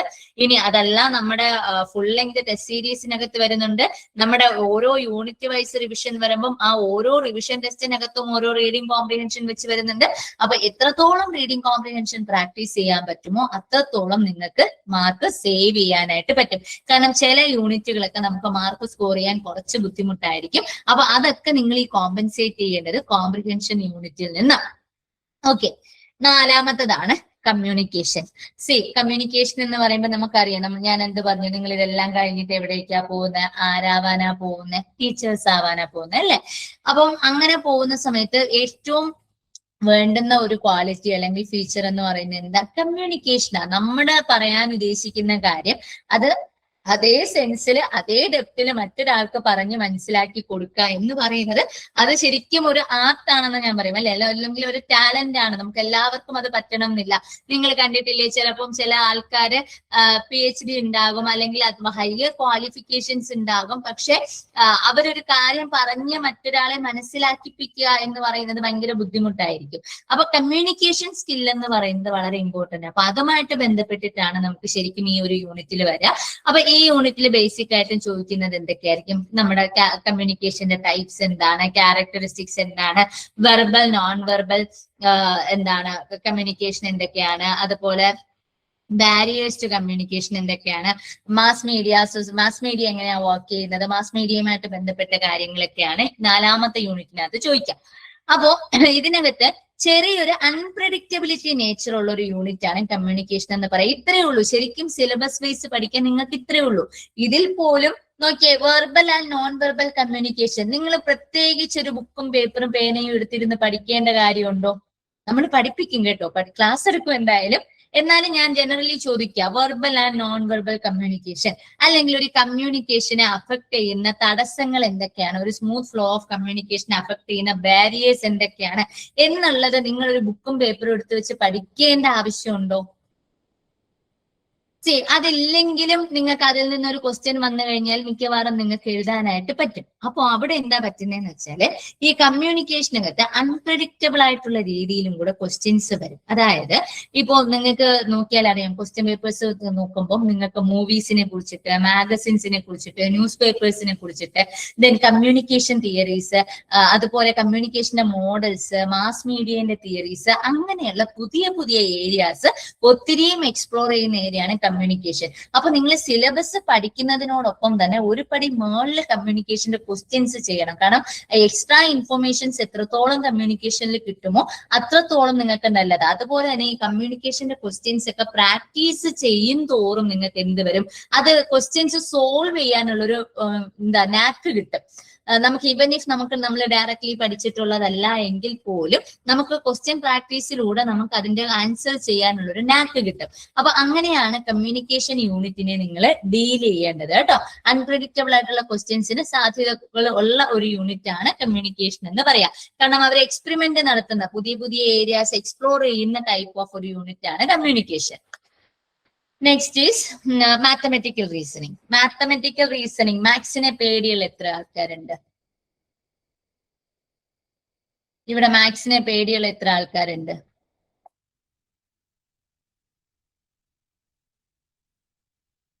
ഉണ്ട്. ഓക്കെ, ചാറ്റ് ബോക്സിൽ പറയണേ. ശരിക്കും നിങ്ങൾ ഇങ്ങനെ മാത്സ് ആദ്യമേ സ്ട്രെസ്ഡ് ആയിട്ട് ഇരിക്കുമ്പോഴാണ് നമുക്ക് മനസ്സിലാക്കാൻ ഇത് പ്രയാസമായിട്ട് വരിക. മാത്സിനെ പേടിക്കേണ്ട കാര്യമൊന്നുമില്ല. നിങ്ങൾ എല്ലാവരും 10ാം ക്ലാസ് കഴിഞ്ഞ് വന്ന ആൾക്കാരല്ലേ? ഇല്ലേ? 10ാം ക്ലാസ് വരെ പഠിക്കാതെ നേരിട്ട് PGയും ഡിഗ്രിയും ഒന്നും എടുത്ത ആരുമില്ലല്ലോ. 10ാം ക്ലാസ്സിൽ പഠിക്കുന്ന മാത്സേ ഇവിടെയും ഉള്ളൂ. നിങ്ങൾ അതിനു വേണ്ടി സ്ട്രെസ് ചെയ്യരുത്. ഓക്കെ, നമ്മള് ബേസിക് ആയിട്ട് ഇതിനകത്തുനിന്ന് ഒരു നമ്പർ സീരീസ് ക്വസ്റ്റ്യൻ, ഒരു ലെറ്റർ സീരീസ് ക്വസ്റ്റ്യൻ, അതുപോലെ percentage, profit and loss, interest and discounting, average, ഇതൊക്കെ നിങ്ങൾ 10ാം ക്ലാസ് വരെ പഠിക്കുന്ന കണക്കേ ഉള്ളൂ. ബാക്കി പ്രാക്ടീസ് ചെയ്തെടുക്കുക. ഇപ്പം നിങ്ങൾക്ക് ഇൻ കേസ് നിങ്ങൾക്ക് ഒരു അറിയാത്ത ഒരു ക്വസ്റ്റ്യൻ ഒക്കെ ആയിരിക്കും, ചിലപ്പോൾ ആ ഒരു ക്വസ്റ്റ്യൻ ഒക്കെ കണ്ടിട്ടായിരിക്കും അയ്യോ മാത്സ് വലിയ പാടാണ് എന്ന് നിങ്ങൾക്ക് തോന്നുന്നത്. പക്ഷെ അങ്ങനെയല്ല. മാത്സിനെ സംബന്ധിച്ചിട്ട് നിങ്ങളത് അയ്യോ ഇത് കണക്കാണ് എന്ന് നിങ്ങളുടെ ബ്രെയിനിൽ ഫീഡ് ചെയ്ത് വെച്ച് പഠിക്കാതിരുന്നാൽ മതി. ബാക്കിയുള്ള യൂണിറ്റ്സ് എങ്ങനെ പഠിക്കുന്നു അതുപോലൊരു അപ്രോച്ച് നിങ്ങൾ മാത്തിലും പഠിക്കാൻ എടുത്തു കഴിഞ്ഞാൽ കുറച്ചുകൂടി ഈസിയർ ആയിരിക്കും എന്നാണ് എന്റെ ഒരു നിഗമനം കേട്ടോ. എന്ന് വെച്ചാൽ നിങ്ങൾ ബ്രെയിനിൽ ആൾറെഡി ഫീഡ് ചെയ്ത് കൊടുത്തിട്ടുണ്ട് മാത്സ് എന്തോ വലിയ സംഭവമാണ്, അല്ലെങ്കിൽ ഭയങ്കര പാടാണ്, നമ്മളെ കൊണ്ട് ഇത് പറ്റില്ല എന്ന് നിങ്ങൾ ഫീഡ് ചെയ്ത് കൊടുക്കുന്നത് കൊണ്ടാണ് ബ്രെയിനും നിങ്ങളൊരു ഇൻഫർമേഷൻ കൊടുക്കുമ്പോൾ എന്ത് ചെയ്യും, റെസിസ്റ്റ് ചെയ്തുകൊണ്ടിരിക്കും. അങ്ങനെ ആയിരിക്കുന്നതിന് പകരം നിങ്ങൾ എന്ത് ചെയ്യുക, ശ്രമിക്കുക, എഫേർട്ട് ഇടുക. ഓക്കെ, ഇത് ഞാൻ പഠിച്ചെടുക്കും എന്നൊരു എഫേർട്ട് ഇട്ടിട്ട് നിങ്ങൾ ചെയ്താൽ മതിയാവും. ആൻഡ് അലൻ സാറിന്റെ ക്ലാസ് ഉണ്ട്, ആൻഡ് അതിനപ്പുറത്തേക്ക് നിങ്ങൾക്ക് മാത്സിനൊരു ക്ലാസ് വേണ്ടി വരില്ല എന്നുള്ളത് എനിക്ക് എൻഷുർ ചെയ്ത് പറഞ്ഞു തരാൻ പറ്റും കേട്ടോ. Next one is logical reasoning. ശരിക്കും ലോജിക്കൽ റീസണിങ് എന്ന് പറയുന്നത് അനലിറ്റിക്കൽ എബിലിറ്റി ഒക്കെ നോക്കാൻ നിങ്ങൾക്ക് ഒരു ആർഗ്യുമെന്റിന്റെ ടൈപ്സ്, അതിന്റെ അനാലിസിസ്, ഇൻഡക്റ്റീവ് ഡിഡക്റ്റീവ് റീസണിങ് ഒക്കെ അതുമൊക്കെ ആയിട്ട് ബേസ് ചെയ്തിട്ടാണ് ലോജിക്കൽ റീസണിങ് എന്ന് പറയുന്ന ഒരു യൂണിറ്റ് ബേസിക്കലി ഇട്ടേക്കുന്നത് കേട്ടോ. ആൻഡ് നിങ്ങൾ ശ്രദ്ധിക്കേണ്ട കാര്യം, നമുക്ക് അത്യാവശ്യം സിലബസ് കുറച്ചുള്ള, അതായത് കുറച്ച് കൂടുതൽ കാര്യങ്ങൾ പഠിക്കാനുള്ള ഒരു യൂണിറ്റ് ആണ് ലോജിക്കൽ റീസണിങ്. ആൻഡ് ഞാൻ ഷുവർ ഷോർട്ട് ചെയ്ത് ഞാൻ എഴുതി വെച്ച് തരാം. ഞാൻ പറഞ്ഞില്ലേ നേരത്തെ നമ്മൾ ചില യൂണിറ്റുകളൊക്കെ നിങ്ങൾക്ക് ഒന്നും പഠിച്ചില്ലെങ്കിലും എഴുതാൻ പറ്റുന്ന ക്വസ്റ്റ്യൻസ് ഉണ്ടാവും എന്ന് പറഞ്ഞു. അങ്ങനെ ഒരു യൂണിറ്റ് അല്ല ഇത്. ഇവിടെ നിങ്ങൾക്ക് ഒന്നും പഠിച്ചില്ലെങ്കിലും എഴുതാൻ പറ്റുന്ന ഒരു ക്വസ്റ്റ്യൻ പോലും കാണില്ല. പക്ഷേ നിങ്ങൾ പ്രോപ്പർ ആയിട്ട് പഠിച്ചു കഴിഞ്ഞാൽ ബാക്കിയുള്ള യൂണിറ്റുകൾ പോലെയല്ല 5 മാർക്കും നിങ്ങൾക്ക് ഷുവർ ഷോട്ട് കിട്ടുന്ന യൂണിറ്റ് ആണ് ലോജിക്കൽ റീസണിങ്. നമ്മൾ പഠിക്കുന്ന ഒരു ടെംപ്ലേറ്റ് ഉണ്ട്, ആ ടെംപ്ലേറ്റിനകത്ത് നിന്ന് മാത്രമേ ഈ ലോജിക്കൽ റീസണിങ്ങിന്റെ ക്വസ്റ്റ്യൻസ് ചോദിക്കത്തുള്ളൂ. അപ്പൊ നോർമലി ഈ ലോജിക്കൽ റീസണിംഗിൽ എന്ന് പറഞ്ഞാൽ ആർഗ്യുമെന്റ്സ് എന്താണ്, മൂഡ് ആൻഡ് ഫിഗേഴ്സ് എന്താണ്, ഫാലസീസ് എന്താണ്, ഇത് നിങ്ങൾക്ക് ഇപ്പൊ കേൾക്കുമ്പോൾ ഒന്നും മനസ്സിലാവില്ല. ബിഗിനേഴ്സ് ആണെങ്കിൽ ഒന്നും മനസ്സിലാവില്ല. പക്ഷെ ഒരു പ്രോബ്ലം ഇല്ല, നിങ്ങൾ വെറുതെ കേട്ടിരിക്കാം. Connotation, denotations, classical square of opposition, അതുപോലെ deductive inductive reasoning, Venn diagrams, ഇത്രയൊക്കെയാണ് നിങ്ങൾക്ക് ലോജിക്കൽ റീസണിങ്ങിന്റെ വെസ്റ്റേൺ ലോജിക് എന്ന് പറയുന്ന പാർട്ടിനകത്ത് വരിക. ഇപ്പൊ ലോജിക്കൽ റീസണിങ് നമ്മൾ 2 പാർട്ടായിട്ടാണ് പഠിക്കുക. ഒന്ന് വെസ്റ്റേൺ ലോജിക്കും ഒന്ന് ഇന്ത്യൻ ലോജിക്കും. അതിൽ വെസ്റ്റേൺ ലോജിക്കിലാണ് ഇത്രയും വെൻ ഡയഗ്രാം വരെയുള്ള പാർട്ട് വരിക. അതിൽ ഞാൻ ഹൈലൈറ്റ് ചെയ്തിട്ടിരിക്കുന്നതൊക്കെ എപ്പോഴും ക്വസ്റ്റ്യൻ ചോദിക്കുന്ന ഒരു പാർട്ടാ. അതായത് നമ്മൾ പഠിച്ചത് എന്തോ അത് അതുപോലെ നിങ്ങൾക്ക് ഒരു ക്വസ്റ്റ്യൻ പേപ്പറിൽ നിങ്ങൾ ക്വസ്റ്റ്യൻ കാണുന്ന യൂണിറ്റ് എന്ന് പറയുന്നത് ലോജിക്കൽ റീസണിങ് ആണ്. അപ്പൊ ഒരു കാരണവശാലും ഈ ലോജിക്കൽ റീസണിങ്ങിൽ നിന്നും മാർക്ക് നഷ്ടപ്പെടുത്തരുത്. ഓക്കെ, അതുപോലെ ഇന്ത്യൻ ലോജിക്ക് വരുമ്പോഴത്തേനും അവിടെ നമ്മൾ നോളജ് കിട്ടാനുള്ള നമ്മുടെ മീൻസ്, അതായത് പ്രമാണാസ് എന്ന് നമ്മൾ പറയും, 6 പ്രമാണാസ് പഠിക്കണം. അതുപോലെ തന്നെ ഇൻഫറൻസ് ഏതൊക്കെയാണ്, ഇൻഫറൻസിന്റെ ടൈപ്പ്, അനുമാനയുടെ ടൈപ്പ് ഏതൊക്കെയാണ്, ആൻഡ് ഈ ഇന്ത്യൻ ലോജിക്കിലെ ഫാലസീസ്, അതിനെയാണ് ഹേതുഭാസ എന്ന് പറയുക. അങ്ങനെയുള്ള കാര്യങ്ങളൊക്കെയാണ് നമ്മൾ ഇന്ത്യൻ ലോജിക്കിനകത്ത് പഠിക്കുക. ഇനി അതല്ലാതെ നമുക്ക് ഈ എക്സ്ട്രാ ആയിട്ട് ഇപ്പം പുതിയതായിട്ട് അവർ എക്സ്പ്ലോർ ചെയ്യുന്ന ഒരു ഏരിയ എന്ന് പറയുന്നത് ഇന്ത്യൻ ഫിലോസഫി ചോദിക്കുന്നുണ്ട്. അതായത് പല സ്കൂൾസ് ഓഫ് ഫിലോസഫീസ് ഉണ്ട്, ലൈക്ക് സാഖ്യ, യോഗ, ചർവാക എന്നൊക്കെ പറഞ്ഞിട്ട്, മീമാംസ, വേദാന്ത എന്നൊക്കെ പറഞ്ഞിട്ട് പല സ്കൂൾസ് ഓഫ് തോട്ട് ഉണ്ട്. ആ പല സ്കൂൾസ് ഓഫ് തോട്ടിനെ കുറിച്ചിട്ടും ക്വസ്റ്റ്യൻസ് ചോദിച്ച് കാണുന്നുണ്ട്. ഇപ്പം റീസെന്റ് ആയിട്ടൊക്കെ ക്വസ്റ്റ്യൻസ് ചോദിച്ച് കാണുന്നുണ്ട്. നമ്മൾ പഠിക്കും, അതെല്ലാം നമ്മൾ പഠിക്കും. അപ്പോ നിങ്ങൾ ഒരു കാരണവശാലും ഇതിൽ നിന്ന് മാർക്ക് കളയരുത്. കാരണം ഒരു സ്ക്വയർ ഓഫ് ഒപ്പോസിഷന്റെ ക്വസ്റ്റ്യൻ വന്നു, അല്ലെങ്കിൽ ഒരു മൂഡ് ആൻഡ് ഫിഗർ ഒക്കെ വന്നു, നിങ്ങൾക്ക് വളരെ ഈസിലി നിങ്ങൾക്ക് അറ്റൻഡ് ചെയ്യാൻ പറ്റും. നമ്മൾ പഠിക്കുന്നത് പ്രോപ്പർ ആണെങ്കിൽ, നമ്മൾ പഠിപ്പിക്കുന്ന കാര്യങ്ങൾ അതുപോലെ നിങ്ങളൊന്ന് മനസ്സിലാക്കി പഠിച്ചിട്ടുണ്ടെങ്കിൽ വളരെ ഈസി ആയിട്ട് നിങ്ങൾക്ക് മാർക്ക് സ്കോർ ചെയ്യാൻ പറ്റുന്ന ഒരു യൂണിറ്റ് ആണ് logical reasoning.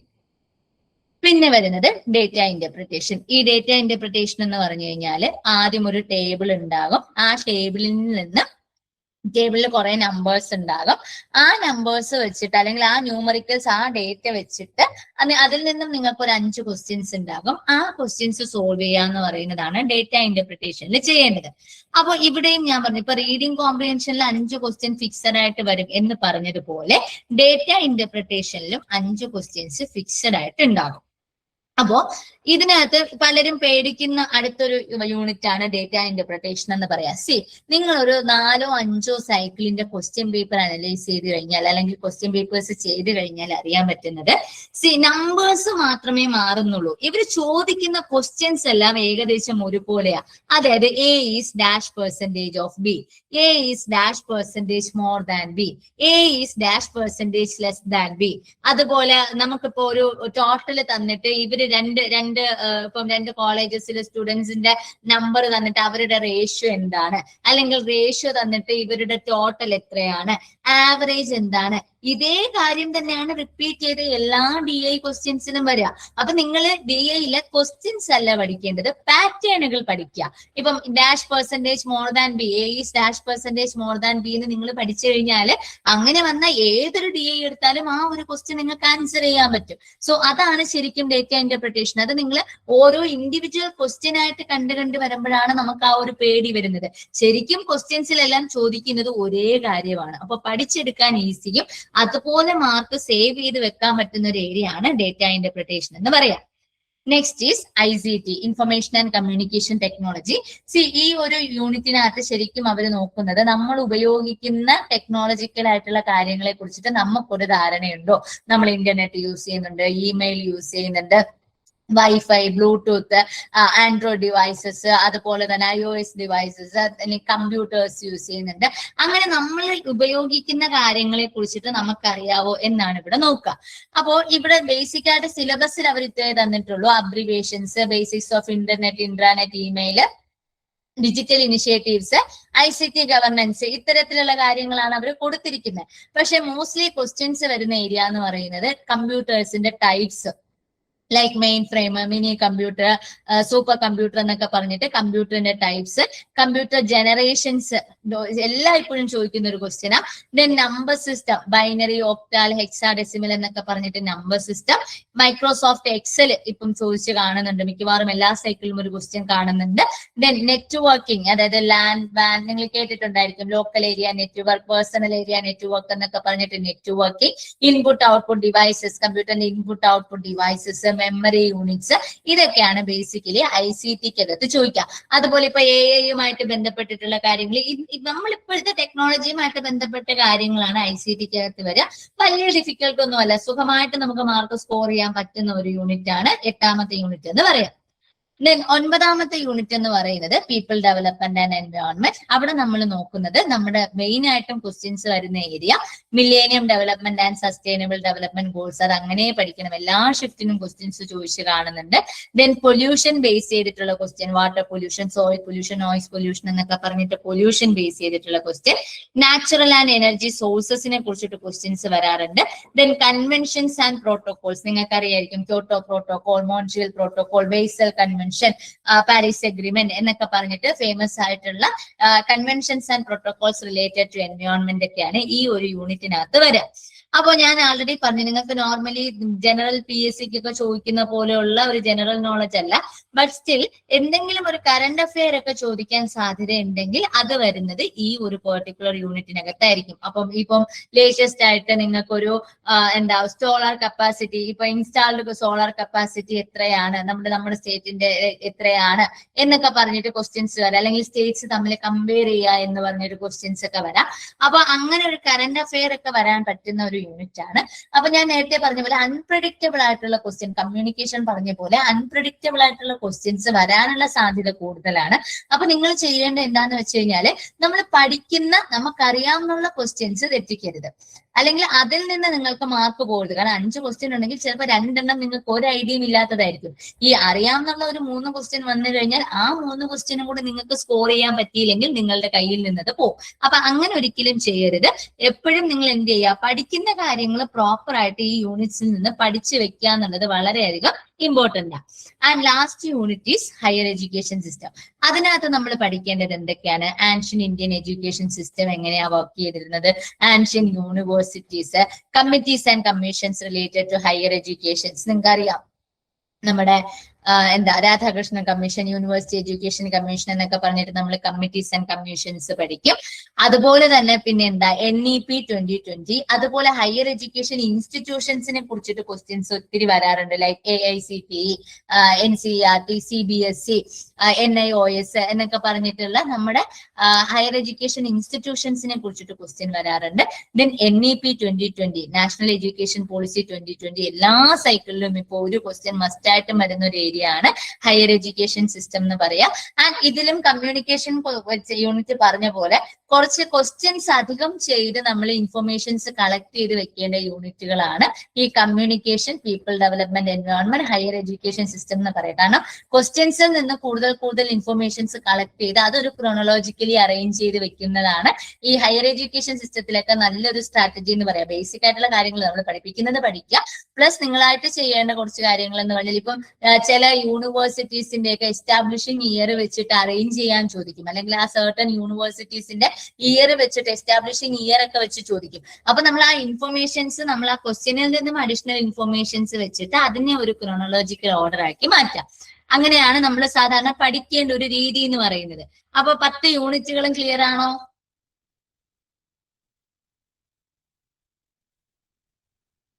Unit 1 teaching aptitude ആണ്, യൂണിറ്റ് 2 റിസർച്ച് ആപ്റ്റിറ്റ്യൂഡ് ആണ്. ടീച്ചിങ് ആപ്റ്റിറ്റ്യൂഡിനകത്ത് നമ്മുടെ ടീച്ചിങ് എബിലിറ്റീസും റിസർച്ചിനകത്ത് നമ്മുടെ റിസർച്ച് എബിലിറ്റീസും ആണ് ചെക്ക് ചെയ്യുക. അതിൽ ഫസ്റ്റ് 2 യൂണിറ്റ്സ് എന്ന് പറഞ്ഞാൽ നമുക്ക് മാർക്ക് സ്കോർ ചെയ്യാൻ പറ്റുന്ന, പഠിച്ചു കഴിഞ്ഞാൽ ഷോർട്ട് നിങ്ങൾക്ക് മാർക്ക് സ്കോർ ചെയ്യാൻ പറ്റുന്ന 2 ഏരിയാസ് ആണ് ആദ്യത്തെ 2 യൂണിറ്റ്സ് കേട്ടോ. സിലബസിന്റെ ഒരു ഹാർഡ് കോപ്പി എടുത്ത് വെച്ചേക്കണേ. പഠിക്കുന്നതിന് മുന്നേ എപ്പോഴും നിങ്ങൾ ഇരിക്കുന്ന സ്ഥലത്ത്, പഠിക്കാനിരിക്കുന്ന സ്ഥലത്ത് സിലബസിന്റെ ഒരു ഹാർഡ് കോപ്പി ഒന്ന് പ്രിന്റ് ഔട്ട് എടുത്ത് വെച്ചേക്കുക. ഓരോ കാര്യങ്ങൾ നിങ്ങൾ പഠിച്ചു തീരുമ്പോൾ ഈ സിലബസിൽ തന്നെ മാർക്ക് ചെയ്ത് പോവാം. ഇനി നമ്മൾ ഈ പറഞ്ഞതില് തിയറട്ടിക്കൽ, കംപ്ലീറ്റ്ലി തിയറട്ടിക്കൽ ആയിട്ട് വരുന്ന യൂണിറ്റുകൾ എന്ന് പറയുന്നത് teaching aptitude, research, communication, people development, higher education. കുറച്ചൊരു പ്രാക്ടിക്കൽ ആൻഡ് ആപ്ലിക്കേഷൻ സ്കിൽസ് വേണ്ടതാണ്. Comprehension, mathematical reasoning, logical reasoning, data interpretation, ICT. അതിൽ ഒരു കാര്യം കൂടി ഞാൻ പറഞ്ഞു തരാം. നിങ്ങൾ ഇതില് മാർക്ക് ഒരു കാരണവശാലും നഷ്ടപ്പെടുത്തരുത് എന്ന് പറയുന്ന യൂണിറ്റുകളാണ്. ഒന്ന് ടീച്ചിങ് ആപ്റ്റിറ്റ്യൂഡ്, നിങ്ങൾ മാർക്ക് സേവ് ചെയ്ത് വെക്കേണ്ട യൂണിറ്റുകളാണ് കേട്ടോ. ടീച്ചിങ് ആപ്റ്റിറ്റ്യൂഡ്, റിസർച്ച് ആപ്റ്റിറ്റ്യൂഡ്, അതുപോലെ തന്നെ ഡേറ്റ ഇന്റർപ്രിട്ടേഷൻ. നിങ്ങൾക്ക് 5 മാർക്കും, നിങ്ങൾ ചെറിയൊരു എഫേർട്ട് ഇട്ട് കഴിഞ്ഞാൽ നിങ്ങൾക്ക് 5 മാർക്കും കിട്ടുന്നതാണ്. നിങ്ങൾ പേടിച്ച് അത് ചെയ്യാതിരിക്കരുത്. 5 മാർക്ക് ഷുവർ ആയിട്ട് നിങ്ങൾക്ക് സേവ് ചെയ്ത് വെക്കാൻ പറ്റും. അതുപോലെ ലോജിക്കൽ റീസണിങ്, കോംപ്രിഹെൻഷൻ, ഇത്രയുമാണ് ഹൈ സ്കോറിംഗ്, അല്ലെങ്കിൽ നമുക്ക് സ്കോർ ബൂസ്റ്റ് ചെയ്യാൻ പറ്റുന്ന ഏരിയാസ് ഏതൊക്കെയെന്ന് ചോദിച്ചു കഴിഞ്ഞാൽ ഇതാണ്. ആൻഡ് ICTയും നിങ്ങൾക്ക് വേണമെങ്കിൽ ഇതിനകത്തേക്ക് വെക്കാം. വലിയ കുഴപ്പമില്ലാതെയൊക്കെ നമുക്ക് മാർക്ക് സ്കോർ ചെയ്യാൻ പറ്റുന്ന ഏരിയാസ് ആണ്. അപ്പൊ ബാക്കിയുള്ള യൂണിറ്റിൽ നിന്ന് നിങ്ങൾക്ക് എവിടെയെങ്കിലും ഒക്കെ മാർക്ക് നഷ്ടപ്പെടുന്നുണ്ടെങ്കിൽ അതിനെ കോമ്പൻസേറ്റ് ചെയ്യാനായിട്ട് ഈ യൂണിറ്റ്സിൽ നിന്ന് നിങ്ങൾക്ക് കംപ്ലീറ്റ് മാർക്കും, ഈ യൂണിറ്റിൽ ഇപ്പോൾ 5 ക്വസ്റ്റ്യൻ ഉണ്ടെങ്കിൽ 5ഉം നിങ്ങൾക്ക് കിട്ടാൻ തരത്തിൽ വേണം നിങ്ങൾ പഠിക്കാൻ. അങ്ങനെ ആയിരിക്കണം. നിങ്ങൾ എപ്പോഴും നിങ്ങളുടെ മൈൻഡിൽ ഉണ്ടാകണം ആ ഓരോ യൂണിറ്റിന്റെയും, എല്ലാ യൂണിറ്റും ഇമ്പോർട്ടന്റ് ആണ്. ഒരു യൂണിറ്റ് പോലും സ്കിപ്പ് ചെയ്യരുത്. ആ ഒരു യൂണിറ്റ് സ്കിപ്പ് ചെയ്ത് കഴിഞ്ഞാൽ അതിന് ശരിക്കും വലിയ വില കൊടുക്കേണ്ടി വരും. നിങ്ങൾ ഒരു യൂണിറ്റും സ്കിപ്പ് ചെയ്യരുത്. നമ്മുടെ കൂടെ ഫോളോ ചെയ്ത് വരിക എന്നുള്ളത് മാത്രമാണ് നിങ്ങൾക്ക് ശരിക്കും, അത് തന്നെയാണ് ചെയ്യേണ്ട ഒരു സ്ട്രാറ്റജി എന്ന് പറയുന്നത്. നമ്മളെ പഠിക്കുന്നതിന്റെ കൂടെ ഫോളോ ചെയ്ത് വരിക, അതിന്റെ കൂടെ PYQs ചെയ്യുക എന്നുള്ളതാ. ഓക്കെ, ഇത്രയും പറഞ്ഞത് ഇത്രയും ക്ലിയർ ആണോ? ഓക്കെ, ഇനി ഞാൻ സിലബസിനെ കുറിച്ചിട്ടാണ് കംപ്ലീറ്റ്ലി സംസാരിച്ചത്. സിലബസ് കംപ്ലീറ്റ്ലി ബ്രേക്ക് ഡൗൺ ചെയ്ത് തന്നിട്ടുണ്ട്. ഇനി നമുക്ക് ഇതിന്റെ, നിങ്ങൾ ഇനി പഠിക്കുമ്പോൾ എന്തൊക്കെ കാര്യങ്ങളാണ് ശ്രദ്ധിക്കേണ്ടത്, PYQs എങ്ങനെയാ ചെയ്യേണ്ടത്, ബാക്കിയുള്ള കാര്യങ്ങൾ ഇനി നിങ്ങൾ അഡീഷണൽ ആയിട്ട് സിലബസിനപ്പുറം എന്തൊക്കെയാണ് ചെയ്യേണ്ടതെന്നുള്ളത് സ്വാതി മിസ് നിങ്ങളോട് പറഞ്ഞു തരും. സോ ഞാൻ സ്വാതി മിസ്സിനെ ഇൻവൈറ്റ് ചെയ്യുവാണ്. And thank you, all the best.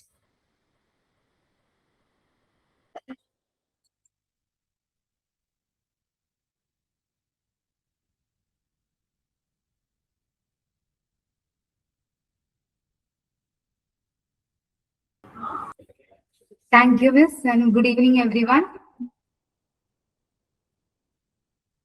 Good evening. Audible ആണല്ലോ അല്ലേ?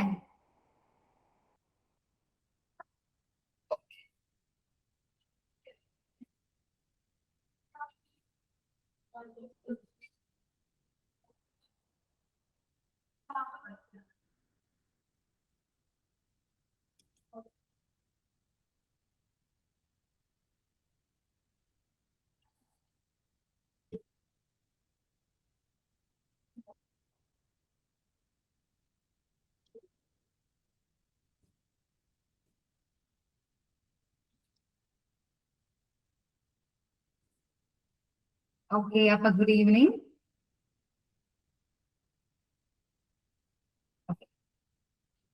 അപ്പൊ മാധുര മിസ് പറഞ്ഞ പോലെ തന്നെ എന്റെ പേര് സ്വാതി എന്നാണ്.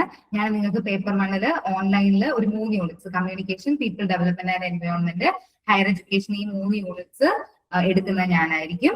അപ്പൊ നിങ്ങൾക്ക് അലൻ സാർ ഓൾറെഡി എന്ത് തന്നു, എക്സാമിന് എങ്ങനെ അപ്രോച്ച് ചെയ്യണം, നിങ്ങളുടെ പ്രിപ്പറേഷൻ എങ്ങനെ ആയിരിക്കണം എന്നുള്ളൊരു ഐഡിയ അലൻ സാർ ഓൾറെഡി തന്നു കഴിഞ്ഞു. നമ്മുടെ സിലബസിനെ കുറിച്ച്, പേപ്പർ 1 സിലബസിനെ കുറിച്ച് വളരെ ഡീറ്റെയിൽഡ് ആയിട്ടുള്ള ഒരു എന്താ പറയാ ഒരു ഓവർവ്യൂ നിങ്ങൾക്ക് ആതിര മിസ് തന്നു കഴിഞ്ഞു അല്ലേ. ഇനി നമുക്ക് എന്താ നോക്കാനുള്ളത്? അഡീഷണൽ ആയിട്ട് നമുക്ക് കുറച്ച് പോയിന്റ്സ് കൂടെ നമുക്ക് നോക്കാം.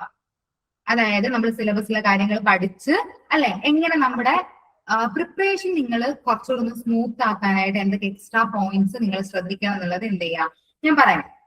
ഓക്കെ അല്ലേ എല്ലാവരും?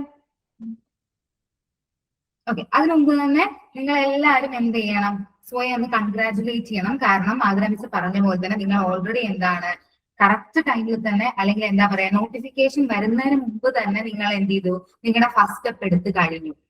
അത് വലിയൊരു കാര്യമാണ്. ഇത്ര നേരത്തെ നിങ്ങൾ എന്ത് ചെയ്തു അല്ലെ, ഇന്ന് നിങ്ങൾക്ക് ഒത്തിരി സമയമുണ്ട്. ഇന്ന് നിങ്ങൾ സ്റ്റാർട്ട് ചെയ്ത് കഴിഞ്ഞാൽ നിങ്ങൾക്ക് ഒത്തിരി സമയം ഓൾറെഡി ഉണ്ട് പഠിക്കാനായിട്ട്. അപ്പൊ ഓൾറെഡി ഒന്ന് എന്ത് ചെയ്യുക, be happy for your self അല്ലെ. കാരണം നിങ്ങൾ ഓൾറെഡി എന്ത് ചെയ്തു, ഇതിന് വേണ്ട ഫസ്റ്റ് സ്റ്റെപ്പ് എത്രയോ നേരത്തെ നിങ്ങൾ എടുത്തു കഴിഞ്ഞു. അപ്പൊ ഇനി നിങ്ങൾ മനസ്സിലാക്കേണ്ട കാര്യം എന്ന് പറഞ്ഞാൽ നിങ്ങൾക്ക് പ്രോപ്പർ ആയിട്ടുള്ള സമയം നിങ്ങളുടെ മുന്നിലുണ്ട്. ആ സമയം നിങ്ങൾ കറക്റ്റ് ഇൻവെസ്റ്റ് ചെയ്താൽ നല്ല സ്മൂത്ത് ആയിട്ട് നിങ്ങൾക്ക് എന്ത് ചെയ്യാൻ പറ്റും, നമ്മുടെ ഡിസംബർ എക്സാമിന്റെ റിസൾട്ട് ജനുവരിയിൽ വരുമ്പോൾ നിങ്ങൾക്ക് ഹാപ്പി ആയിട്ടുള്ള റിസൾട്ട് നിങ്ങൾക്ക് എക്സ്പെക്ട് ചെയ്തുകൊണ്ടിരിക്കാനായിട്ട് പറ്റും. ഓക്കെ ഓക്കെ അപ്പൊ നമ്മൾ എന്തിനായിരിക്കും ശരിക്കും ഒരു കോച്ചിങ് നമ്മൾ പ്രിഫർ ചെയ്യുന്നത്? എന്തിനായിരിക്കും? നെറ്റ് എക്സാം നിങ്ങൾക്കറിയാം സെൽഫ് സ്റ്റഡി ചെയ്യുന്ന ആൾക്കാരുണ്ട് അല്ലെ, കോച്ചിങ് എടുക്കുന്ന ആൾക്കാരുണ്ട്. എന്തിനായിരിക്കും ഇപ്പൊ നിങ്ങൾ കോച്ചിങ് പ്രിഫർ ചെയ്തുകൊണ്ട് തന്നെ എന്തായിരിക്കും നിങ്ങൾ എക്സ്പെക്ട് ചെയ്യുന്നുണ്ടാവുക, അല്ലെങ്കിൽ എന്തിനായിരിക്കും നമ്മളൊരു കോച്ചിങ് എടുക്കുന്നുണ്ടാവുക? നമ്മളൊരു പ്രോപ്പർ ഗൈഡൻസ് അല്ലെ. അതായത് നമുക്ക് ഒരു എക്സാമിന് എസ്പെഷ്യലി ഇങ്ങനെ ഒരു നാഷണൽ ലെവലിലുള്ള 6% ആൾക്കാർക്ക് മാത്രം നെറ്റും 1% ആൾക്കാർക്ക് മാത്രം JRF കൊടുക്കുന്ന ഒരു എക്സാമിന് വളരെ ഫോക്കസ്ഡ് ആൻഡ് എന്താ നമ്മൾ പറയാ സിസ്റ്റമാറ്റിക് ആയിട്ട് ഒരു പ്രിപ്പറേഷൻ ആവശ്യമല്ലേ. നമ്മൾ ജസ്റ്റ് എന്തെങ്കിലും സർഫേസ് ലെവലിൽ പോയി നോക്കിയാൽ നമുക്ക് ആ 6%, 1% എത്താൻ പറ്റില്ല എന്നുള്ളത് ഷുവർ ആയിട്ടുള്ള കാര്യമാണല്ലോ. അത് മനസ്സിലാക്കിയത് കൊണ്ടാണ് നിങ്ങൾ ഇവിടെ ഇന്ന് ഫസ്റ്റ് ക്ലാസ്സിൽ തന്നെ എത്തിയത്. അതുകൊണ്ട് നിങ്ങൾ അതിനെക്കുറിച്ച് എന്ത് ചെയ്യേണ്ട ആവശ്യമില്ല, ഒത്തിരി പറയേണ്ട കാര്യമില്ല. അപ്പൊ നമ്മളൊരു കോച്ചിങ് എടുക്കുന്നതിന്റെ ഉദ്ദേശം എന്ന് പറയുന്നത് തന്നെ നമുക്ക് എന്താ പറയാ ഒത്തിരി മെറ്റീരിയൽസ് നമുക്ക് അവൈലബിൾ ആണ് അല്ലെ. ഫ്രീ ആയിട്ടൊക്കെ നമ്മുടെ ഫസ്റ്റ് പേപ്പറിലും സെക്കൻഡ് പേപ്പറിലൊക്കെ നമ്മളൊന്ന് ഇന്റർനെറ്റിൽ സെർച്ച് ചെയ്ത് കഴിഞ്ഞാൽ നമുക്ക് നെറ്റ് എക്സാമിന് ഒത്തിരി മെറ്റീരിയൽസ് അവൈലബിൾ ആണ്. കുറെ ഗൈഡ്സ് നമുക്കുണ്ട് പഠിക്കാനായിട്ട്. പക്ഷെ നമ്മൾ നേരിടുന്ന ഒരു പ്രശ്നം എന്ന് പറഞ്ഞാല് നമുക്ക് ഫോക്കസ്ഡ് ആവാൻ പറ്റില്ല. അതായത് എന്ത് പഠിക്കണം, എന്ത് പഠിക്കാതിരിക്കണം അല്ലെ. വാട്ട് ടു സ്റ്റഡി എന്നുള്ളത് പോലെ തന്നെ നെറ്റ് എക്സാമിന്റെ സിലബസിൽ ഇമ്പോർട്ടന്റ് ആണ് വാട്ട് ടു സ്കിപ്പ് എന്നുള്ളത്. എല്ലാം അറിയുന്ന ആളുകൾ മാത്രമാണ് നെറ്റ് എക്സാം ക്വാളിഫൈ ചെയ്യുന്നത് നിങ്ങൾ വിചാരിക്കുന്നുണ്ടോ? ഫസ്റ്റ് പേപ്പറിലെയും സെക്കൻഡ് പേപ്പറിലെയും എസ്പെഷ്യലി സെക്കൻഡ് പേപ്പറിൽ നമ്മുടെ സബ്ജക്റ്റിലുള്ള എല്ലാ സബ്ജക്റ്റിനെ കുറിച്ചും വളരെ ഇൻഡെപ്തിൽ നോളജ് ഉള്ള ആൾക്കാർ മാത്രമേ ഇത് ക്വാളിഫൈ ചെയ്യുന്നു വിചാരിക്കുന്നുണ്ടോ? ഒരിക്കലും ഇല്ല. നമ്മുടെ സിലബസും അങ്ങനെയല്ല. നിങ്ങൾ തന്നെ ആലോചിക്കുക, നമ്മുടെ സെക്കൻഡ് പേപ്പറിലൊക്കെ 6 മാസം കൊണ്ട് പഠിച്ചാൽ തീരുന്ന കാര്യമാണോ നമ്മുടെ സിലബസിൽ തന്നിരിക്കുന്നത്? അല്ലല്ലോ, ഒരിക്കലും അല്ലല്ലോ. നമ്മൾ ലൈഫ് ടൈം പഠിച്ചാൽ തീരാത്ത അത്രയും സാധനങ്ങൾ നമ്മുടെ സെക്കൻഡ് പേപ്പറിന്റെ സിലബസിലുണ്ട് അല്ലെ, ഡെപ്തിൽ നമ്മൾ പഠിക്കാൻ നിൽക്കുവാണെങ്കിൽ. അപ്പൊ ഈ എക്സാം ആക്ച്വലി ഡിമാൻഡ് ചെയ്യുന്ന എന്താണെന്നാണ് നമ്മൾ മനസ്സിലാക്കേണ്ടത്. അതാണ് ഒരു കോച്ചിങ്ങിന്റെ ഉദ്ദേശം എന്ന് പറയുന്നത്. ഇനഫ് ആയിട്ടുള്ള കാര്യം എക്സാം ഡിമാൻഡ് ഇത് ഇത്ര പഠിച്ചാൽ മതി അല്ലെ. നമ്മൾ ഈ ഒരു ടോപ്പിക് അത്ര ഡെപ്തിൽ പോകേണ്ട ആവശ്യമില്ല. ഈ ടോപ്പിക്ക് നിങ്ങൾ സർഫേസ് ലെവലിൽ നോക്കിയാൽ മതി അല്ലെ. ചില ടോപ്പിക്സ് നിങ്ങൾ ഇത് ഡെപ്തിൽ തന്നെ പോകണം. ഇങ്ങനത്തെ ഒരു ഐഡിയ നിങ്ങൾക്ക് കിട്ടുക എന്നുള്ളതാണ് ഒരു കോച്ചിങ്ങിന്റെ ഒരു ഉദ്ദേശം എന്ന് പറയുന്നത്. അപ്പൊ അത് നമുക്ക് കിട്ടണമെങ്കിൽ നമ്മൾ എന്ത് ചെയ്യണം, മാക്സിമം നമ്മൾ പ്രീവിയസ് ഇയർ ക്വസ്റ്റ്യൻസ് പ്രാക്ടീസ് ചെയ്യണം അല്ലെ.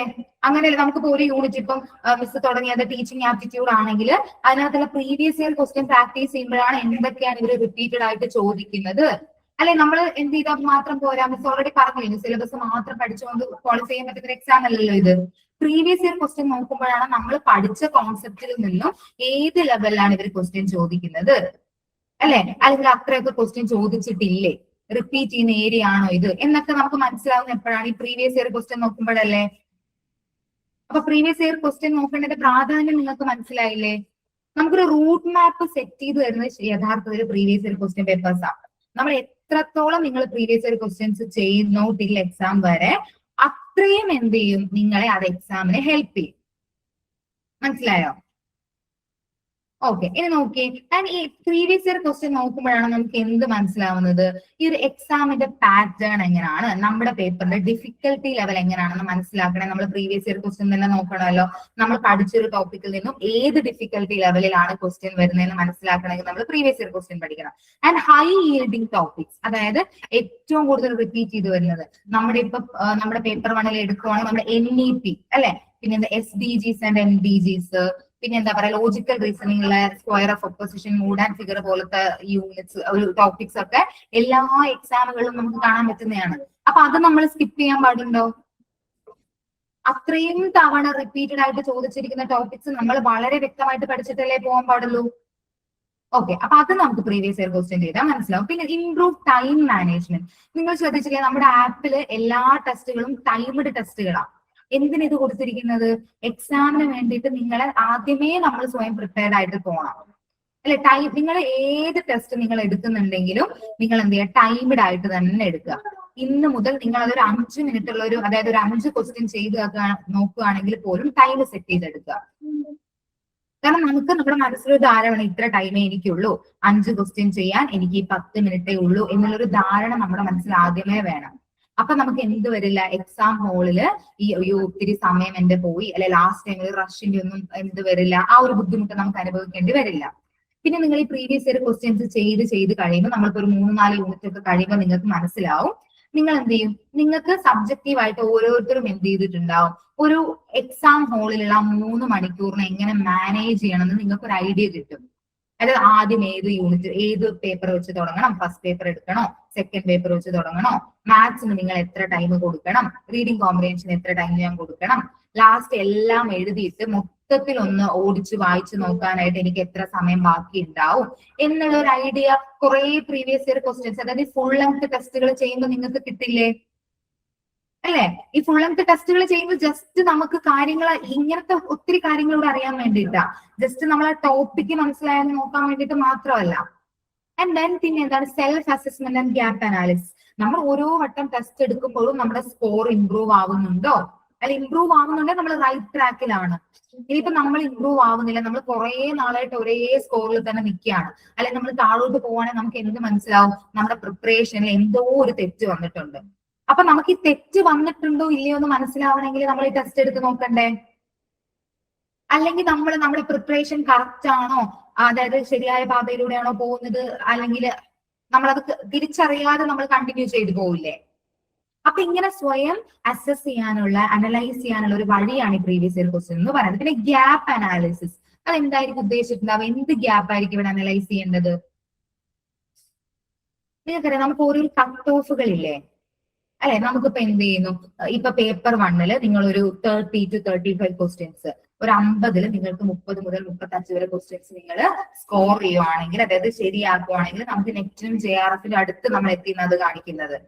അപ്പൊ നിങ്ങൾ ഇപ്പൊ ഒരു ടെസ്റ്റ് എടുത്ത് നോക്കുമ്പോൾ നിങ്ങൾക്ക് ഒരു 15 എണ്ണമേ ശരിയാവുന്നുള്ളൂ എന്ന് വിചാരിക്കാം, അല്ലെ 20 എണ്ണമേ ശരിയാവുന്നുള്ളൂ എന്ന് വിചാരിക്കാം. അപ്പൊ നിങ്ങൾക്ക് ആ ഗ്യാപ്പ് നിങ്ങൾക്ക് മനസ്സിലാവില്ലേ?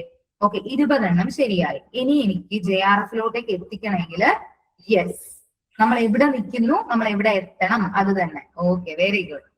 ആ ഗ്യാപ്പ് നമുക്ക് മനസ്സിലാവുള്ളൂ. അതായത് 20 എണ്ണം ശരിയാക്കിയ ഒരാളാണെങ്കിൽ, അല്ലെങ്കിൽ 15 എണ്ണം ശരിയാക്കിയ ഒരാളാണെങ്കിൽ, ഇനി ഇത്ര ക്വസ്റ്റ്യൻസും കൂടെ ക്വാളിഫൈ ചെയ്താലേ എനിക്ക് ഞാൻ ഉദ്ദേശിക്കുന്ന ആ ഒരു റിസൾട്ട് എനിക്ക് കിട്ടുമെന്ന് മനസ്സിലാവുള്ളൂ. അത് ചെയ്യണമെങ്കിലും നമ്മൾ എന്ത് ചെയ്യണം, ഇങ്ങനെ പ്രീവിയസ് ഇയർ ക്വസ്റ്റ്യൻസ് ചെയ്യണം. ഞാൻ പ്രീവിയസ് ഇയർ ക്വസ്റ്റ്യൻ ചെയ്യുമ്പോഴാണ് നമുക്ക് എന്ത് ചെയ്യുന്നത്, നമുക്കൊരു കോൺഫിഡൻസ് വരുന്നത് അല്ലെ, ഞാൻ ഓൾറെഡി ട്രാക്കിലാണ്, ഞാൻ ഓൾവേസ് എന്താണ് പ്രിപ്പയർഡ് ഫോർ ദ എക്സാം ആണെന്നുള്ളൊരു തോട്ട് നമുക്ക് വരുന്നത് എപ്പോഴാണ്, പ്രീവിയസ് ഇയർ ക്വസ്റ്റ്യൻ ചെയ്യുമ്പോഴാണ്. അടുത്തതായിട്ട് പ്രീവിയസ് ഇയർ ക്വസ്റ്റ്യന്റെ പ്രാധാന്യം കഴിഞ്ഞ് നമ്മുടെ റിവിഷന്റെ പ്രാധാന്യം. റിവിഷൻ ചെയ്തിട്ടുള്ള ആൾക്കാരല്ലേ, നമ്മൾ ഡിഗ്രി PG പഠിക്കുമ്പോഴൊക്കെ നമ്മൾ റിവിഷൻ എന്നുള്ളത് എന്താണ്, ചെയ്തിരിക്കുന്ന ആൾക്കാരായിരിക്കുമല്ലോ അല്ലെ? ഓക്കെ, ഈ ഒരു എക്സാം ഡിമാൻഡ് ചെയ്യുന്ന കൈൻഡ് ഓഫ് ഒരു റിവിഷൻ എന്താ നിങ്ങൾക്ക് അറിയോ? ഒരു സ്ക്രീനിലുണ്ട് ഇങ്ങനെ കുറച്ച് കീവേഡ്സ് ആയിട്ട് കൊടുത്തിട്ടുണ്ട്. നിങ്ങൾ കണ്ടോ, സ്പേസ്ഡ് റിപ്പിറ്റേഷൻ എന്ന് കണ്ടോ, ആക്റ്റീവ് റീകോൾ എന്ന് കണ്ടോ? What is this active recall? Active ആയിട്ട് റീകോൾ ചെയ്തെടുക്കുക അല്ലെ? എന്തായിരിക്കും റീകോൾ ചെയ്യാന്ന് പറഞ്ഞാൽ നമ്മൾ ഓർത്ത് നമ്മൾ എടുക്കണം. ഇവിടെ നമുക്ക് നെറ്റ് എക്സാമിന് വേണ്ട ഒരു റിവിഷൻ പാറ്റേൺ എന്ന് പറയാൻ നിങ്ങൾ ഫോളോ ചെയ്യേണ്ടതെന്ന് പറഞ്ഞാല് നമ്മൾ ജസ്റ്റ് നിങ്ങൾ ഒരു ടോപ്പിക് പഠിച്ച് കുറെ ദിവസം കഴിഞ്ഞിട്ട് നിങ്ങൾ അതെടുത്ത് വായിച്ച് നോക്കാനല്ല റിവിഷൻ. എന്ത് ചെയ്യണം, ആ ടോപ്പിക്ക് നിങ്ങൾക്ക് പ്രോപ്പർ ആയിട്ടുള്ള ഒരു റിവിഷൻ ഫോളോ ചെയ്യണമെങ്കിൽ നിങ്ങൾ ജസ്റ്റ് ആ ടോപ്പിക് എന്താണെന്ന് നോക്കിയിട്ട് നിങ്ങൾ ബുക്ക് ഒന്ന് അടച്ചു വെക്കുക. ഇത് നിങ്ങളൊന്ന് പ്രാക്ടീസ് ചെയ്തിട്ട് നിങ്ങളൊന്ന് എന്റെ അടുത്ത് പറയൂ, എങ്ങനെയുണ്ട്, ഇത് യൂസ്ഫുൾ ആയോ നിങ്ങളൊന്ന് പറയൂ. ഓക്കെ, അത് നമ്മൾ എന്ത് ചെയ്യുന്നു, നോട്ട്ബുക്ക് അടച്ചു വെക്കുക.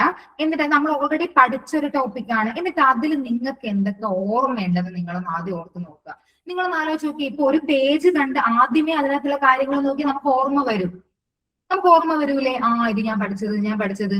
അവിടെ നമ്മൾ ആക്റ്റീവായിട്ട് റീകോൾ ചെയ്യുന്നില്ല, അവിടെ പാസീവായിട്ടുള്ള റീകോളേ ഉള്ളൂ. നമ്മൾ കണ്ടു ഓൾറെഡി, നമ്മൾ കാണാൻ പാടില്ല.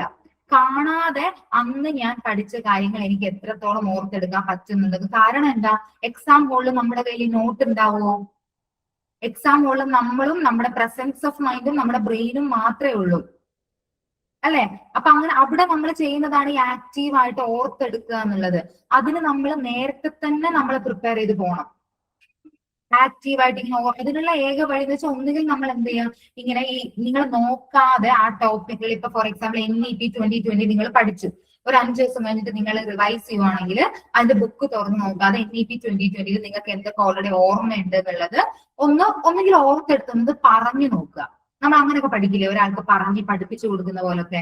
ഒന്നുകിൽ അങ്ങനെ ചെയ്യാം, അല്ലെങ്കിൽ നമുക്ക് എന്ത് ചെയ്യാം, എഴുതി നോക്കാം. ഓർമ്മയുള്ള ഓരോ പോയിന്റ് എഴുതി നോക്കിയിട്ട് മാക്സിമം റീകളക്ട് ചെയ്തിട്ട് നിങ്ങൾ അതിന്റെ നോട്ട് തുറന്ന് നോക്കുക. നിങ്ങൾ ഓൾറെഡി പഠിക്കുമ്പോൾ എഴുതി വെച്ച നോട്ട് തുറന്ന് നോക്കിയാൽ നിങ്ങൾക്ക് മനസ്സിലാവും എന്തൊക്കെ പോയിന്റ്സ് നിങ്ങൾക്ക് റീകോൾ ചെയ്തെടുക്കാൻ പറ്റി, എന്തൊക്കെ പോയിന്റ്സ് നിങ്ങൾ മിസ് ചെയ്തു. അപ്പൊ എന്ത് ചെയ്യാം, മിസ് ചെയ്ത പോയിന്റ്സ് പോയിട്ട് പഠിച്ചാൽ പോരെ? എല്ലാം പോയിട്ട് പഠിക്കണോ?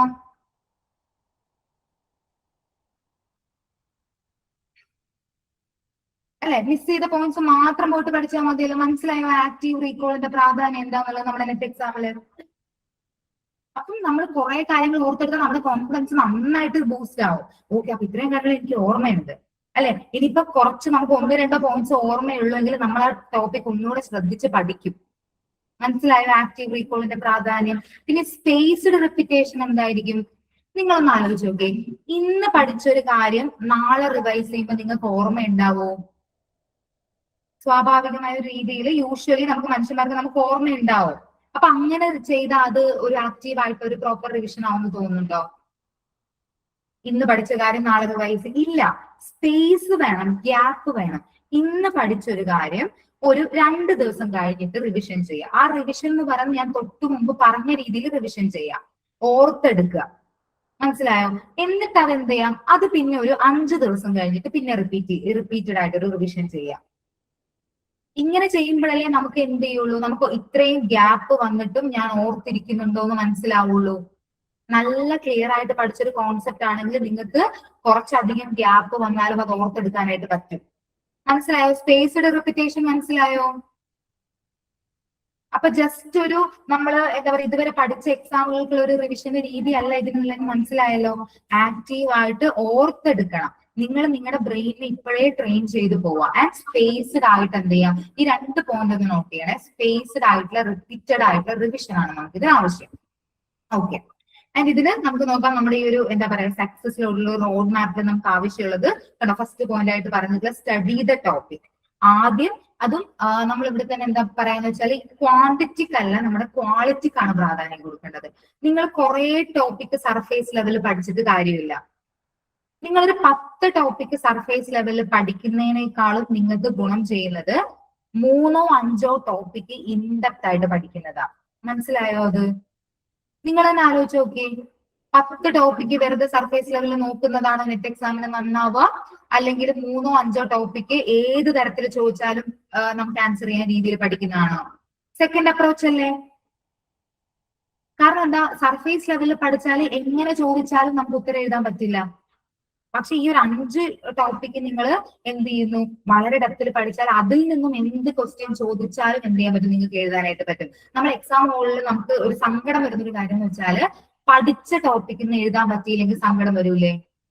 നിങ്ങൾ ടൈം ഇൻവെസ്റ്റ് ചെയ്ത് പഠിച്ച ഒരു ടോപ്പിക്ക് അല്ലെ, നമ്മൾ ഇങ്ങനെയൊക്കെ പറയും, അയ്യോ എനിക്ക് ഓർമ്മ വരുന്നുണ്ട് പക്ഷെ കറക്റ്റ് കിട്ടുന്നില്ല, അല്ലെങ്കിൽ 2 ഓപ്ഷനിൽ ഞാൻ എന്തായി പോകുന്നു, സ്റ്റക്ക് ആയി പോകുന്നു. ഇതൊക്കെ എന്തുകൊണ്ടാ? ഇൻഡെപ്ത് ആയിട്ട് വളരെ എന്താ പറയാ, നമ്മൾ അത്യാവശ്യം നല്ല ഡെപ്തിൽ അത് പഠിക്കാത്തതിന്റെ കൊണ്ട് അത് അങ്ങനെ വരുന്നത്. പിന്നെ റിവിഷന്റെ കുറവ്. അപ്പൊ പഠിക്കുന്ന ടോപ്പിക്ക് ടൈം എടുക്കുന്നുണ്ടെങ്കിൽ പോലും അത്യാവശ്യം നല്ല ടൈം എടുത്തിട്ട് ഡെപ്തിൽ തന്നെ പഠിക്കാം. നല്ല സ്ട്രോങ്, ഇപ്പൊ ഫസ്റ്റ് പേപ്പറിലാണെങ്കിലും സെക്കൻഡ് പേപ്പറിലാണെങ്കിലും നെറ്റ് എക്സാം നിങ്ങളിൽ നിന്ന് ഡിമാൻഡ് ചെയ്യുന്നത് കോൺസെപ്റ്റുവൽ ക്ലാരിറ്റി തന്നെയാണ്. എസ്പെഷ്യലി സെക്കൻഡ് പേപ്പറിൽ നിങ്ങൾക്ക് നിങ്ങൾ പഠിച്ച കോൺസെപ്റ്റ് അറിയാമോ എന്ന് ചോദിച്ചാൽ നമ്മൾ എക്സാം എഴുതുന്നത് ടീച്ചേഴ്സ് ആവാൻ വേണ്ടിയിട്ടും റിസർച്ച് സ്കോളേഴ്സ് ആവാൻ വേണ്ടിയിട്ടുമാണ്. അപ്പൊ നമ്മുടെ സബ്ജക്റ്റിലെ ഇൻഡെപ്ത് നോളജ് എന്ന് പറയുന്നത് വളരെ ഇമ്പോർട്ടന്റ് ആയിട്ടുള്ള കാര്യമല്ലേ. അപ്പൊ അവരത് ചെക്ക് ചെയ്യുന്നതിൽ നമുക്ക് MPനെ കുറ്റം പറയാൻ പറ്റുമോ? നമ്മുടെയൊക്കെ സബ്ജക്റ്റിൽ ഇൻഡെപ്ത് ആയിട്ടുള്ള നോളജ് അവരെ ഡിമാൻഡ് ചെയ്യുന്നതിൽ നമുക്ക് അവരെ കുറ്റം പറയാൻ പറ്റുമോ? നമ്മളിത് ക്വാളിഫൈ ചെയ്തിട്ട് നമ്മൾ എത്താൻ പോകുന്ന ഒരു പൊസിഷൻ അത്രയും ഡിമാൻഡ് ചെയ്യുന്ന ഒരു പൊസിഷൻ അല്ലേ? അത്രയും പ്രാധാന്യം അറിയിക്കുന്ന ഒരു പൊസിഷനിലോട്ടല്ലേ നമ്മൾ പോകാൻ പോണത്. ഓക്കെ, അപ്പൊ അതൊന്നും ആലോചിച്ചാൽ മതി കേട്ടോ. ആൻഡ് ദെൻ എന്ത് ചെയ്യാം, നമ്മൾ എന്ത് ചെയ്യുന്നു, ടോപ്പിക് എടുക്കുന്നു.